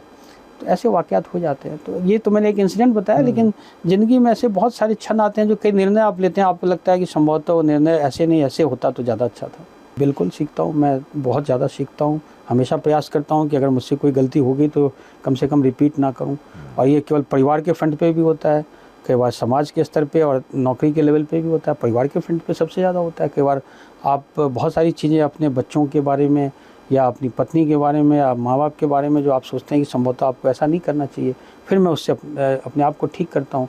पहले मैं अपने डिसीजंस इम्पोज करना चाहता था अपने बच्चों पे, बाद में मैंने रियलाइज़ किया कि उससे फ़ायदे की जगह नुकसान हो रहा है। फिर मैंने सीखा कि नहीं, बच्चों की बातें जो हैं हमें एडजस्ट करने का प्रयास करना चाहिए था। तो ये सब चीज़ें आप समय के साथ सीखते जाते हो। संतुष्टि का पैमाना क्या है आपके हिसाब से? संतुष्टि का पैमाना सबसे बड़ा तो ये होता है कि जो चीज़ें आप सोचते हो अगर वो आपको कभी मिल जाए, लेकिन वो भी शायद संतुष्टि नहीं होता, क्योंकि जब आप वहाँ पहुँचते हो तो फिर नई चीज़ों की इच्छा हो जाती है। तो मुझे लगता है कि आप जहाँ भी हैं, जिन परिस्थितियों में हैं, आप वहाँ जीना सीख रहे हैं और अपने आप को अगर आप ढाल लेते हैं उस तरह, जैसे मैं अगर किसी झोपड़ी में भी जा कर के रात को हंसी खुशी में गुजार लूँ लोगों के साथ बैठ कर के, तो वो संभवतः सबसे अच्छी संतुष्टि होती है। हो सकता है आप 7 स्टार 5 स्टार होटल में भी हो तो आप उतने कंफर्टेबल नहीं हो, तो जो आपका परिवेश होता है, जिसके साथ आप होते हो, तो वो संभवतः सबसे महत्वपूर्ण होता है आपकी संतुष्टि के लिए। और जहाँ तक अपनी ज़िंदगी का सवाल है, जर्नी का सवाल है, कि जो आपकी इच्छा होती है अगर उसकी प्राप्ति हो जाती है, जैसे मैंने आपको खंडवा का एग्जाम्पल दिया था, वो संभवतः मेरे लिए बहुत बड़ा एक संतुष्टि का, बहुत पुरानी घटना हो गई, लेकिन मेरे लिए वो बहुत संतुष्टि का एक सब्जेक्ट था। कोई सवाल छूट गया हो इस बातचीत में, कुछ आपके जहन में हो जिस पे आप रोशनी डालना चाहें, बोलना चाहें, तो प्लीज़। मैं केवल एक ही बात सबको बताना चाहूँगा अपने बारे में भी, कि जब मैं मर्चेंट नेवी छोड़ने के बाद NPA में था, हैदराबाद में था, नेशनल पुलिस एकेडमी में, तो मेरा एक बहुत क्लोज़ फ्रेंड हुआ करता था, जो हम लोग बड़े साथ थे। तो वो कई बार उसने मुझे, जो आपको जानकारी होगी कि IAS में, IPS में, इन सब में क्या होता है कि जब आप लाल बहादुर शास्त्री मसूरी में जाते हैं या हैदराबाद जाते हैं, तो एक बुकलेट सोवेनियर टाइप बनती है, जिसमें सबके बारे में कमेंट्स दूसरे लिखते हैं। तो जब उसने देखा कि मैं लगातार कुछ चेंज करने की बात करता रहता हूँ, तो उसने लिखा था, ये सर्विस के शुरुआत की बात है, कि variety is the spice of life, कि ये हमेशा बात करते हैं variety is the spice of life. और पता नहीं क्यों 35 साल की मेरी नौकरी निकली, मैं जो उसने लिखा था हमारे बारे में कि ये variety is the spice of life, तो मुझे लगता है कि कहीं ना कहीं वही बात रही। तो ये एक ऐसा था कि मैं अलग अलग अनुभव, मुझे लगा कि जब मैंने अगर खाकी डाला है, तो खाकी का मतलब हमने उसको आत्मसात नहीं कर लिया है, केवल यूनिफॉर्म है। जब खाकी उतारने के बाद मैं भी एक मनुष्य हूँ, तो हमें कभी भी खाकी को एक कवच की तरह नहीं लेना चाहिए था कि हम केवल रख लिए। तो ये एक ज़रूर चीज़ें थी। दूसरा, जब मैं सर्विस में आया था, उसी से मैं ख़त्म करना चाहूँगा, नए और पहला दिन हम लोगों का जो नेशनल पुलिस एकेडमी में था, तो एक मोहम्मद बिन मोहम्मद थे जो IPS अफसर थे और सऊदी अरबिया में वो राजदूत भी रहे इंडिया के। तो वो हमारे पहली जो मीटिंग हुई थी, जब हम सब इकट्ठे हुए थे पुलिस एकेडमी में, तो उन्होंने एक शेर कहा था, क्योंकि आपने कई शेर कहे, तो मैं उन्हीं का शेर केवल रिपीट करना चाहूँगा। उन्होंने हम पुलिस वालों को कहा था कि मेरी ज़िंदगी का मकसद मैं सबों के काम आऊँ, मैं चिराग राह गुजर हूँ, मुझे शौक से जलाओ। तो ये शेर मैंने हमेशा एक ध्येय वाक्य रखा, तो ये मेरे लिए बहुत महत्वपूर्ण है। बहुत अच्छा लगा आपसे बातचीत करके। आप हमारे स्टूडियो तक आए, बहुत शुक्रिया, तहे दिल से आभार आपका। तो दर्शकों से मैं बस ये कहना चाहूँगा कि जो भी बातचीत हुई संजय जी के साथ बड़ी दिलचस्प हुई। कई पहलुओं पर बात की हमने। संजय जी की जो पर्सनालिटी है मल्टी डायमेंशनल है और बहुत सारे व्यक्तित्व पर बात हुई, लंबी बात हुई, तफसील से बात हुई, विस्तार से बात हुई। उम्मीद है आपको पसंद आई होगी। आप कमेंट सेक्शन में जाकर बताइए कि कैसा रहा आपका अनुभव, इंटरव्यू कैसा लगा आपको। अगले हफ्ते फिर एक नए मेहमान के साथ मैं हाजिर हो जाऊंगा। तब तक के लिए नमस्कार। न्यूज़ कॉरिडोर्स आप हमें YouTube पर, Instagram पर, X पर और Facebook पर फॉलो कर सकते हैं।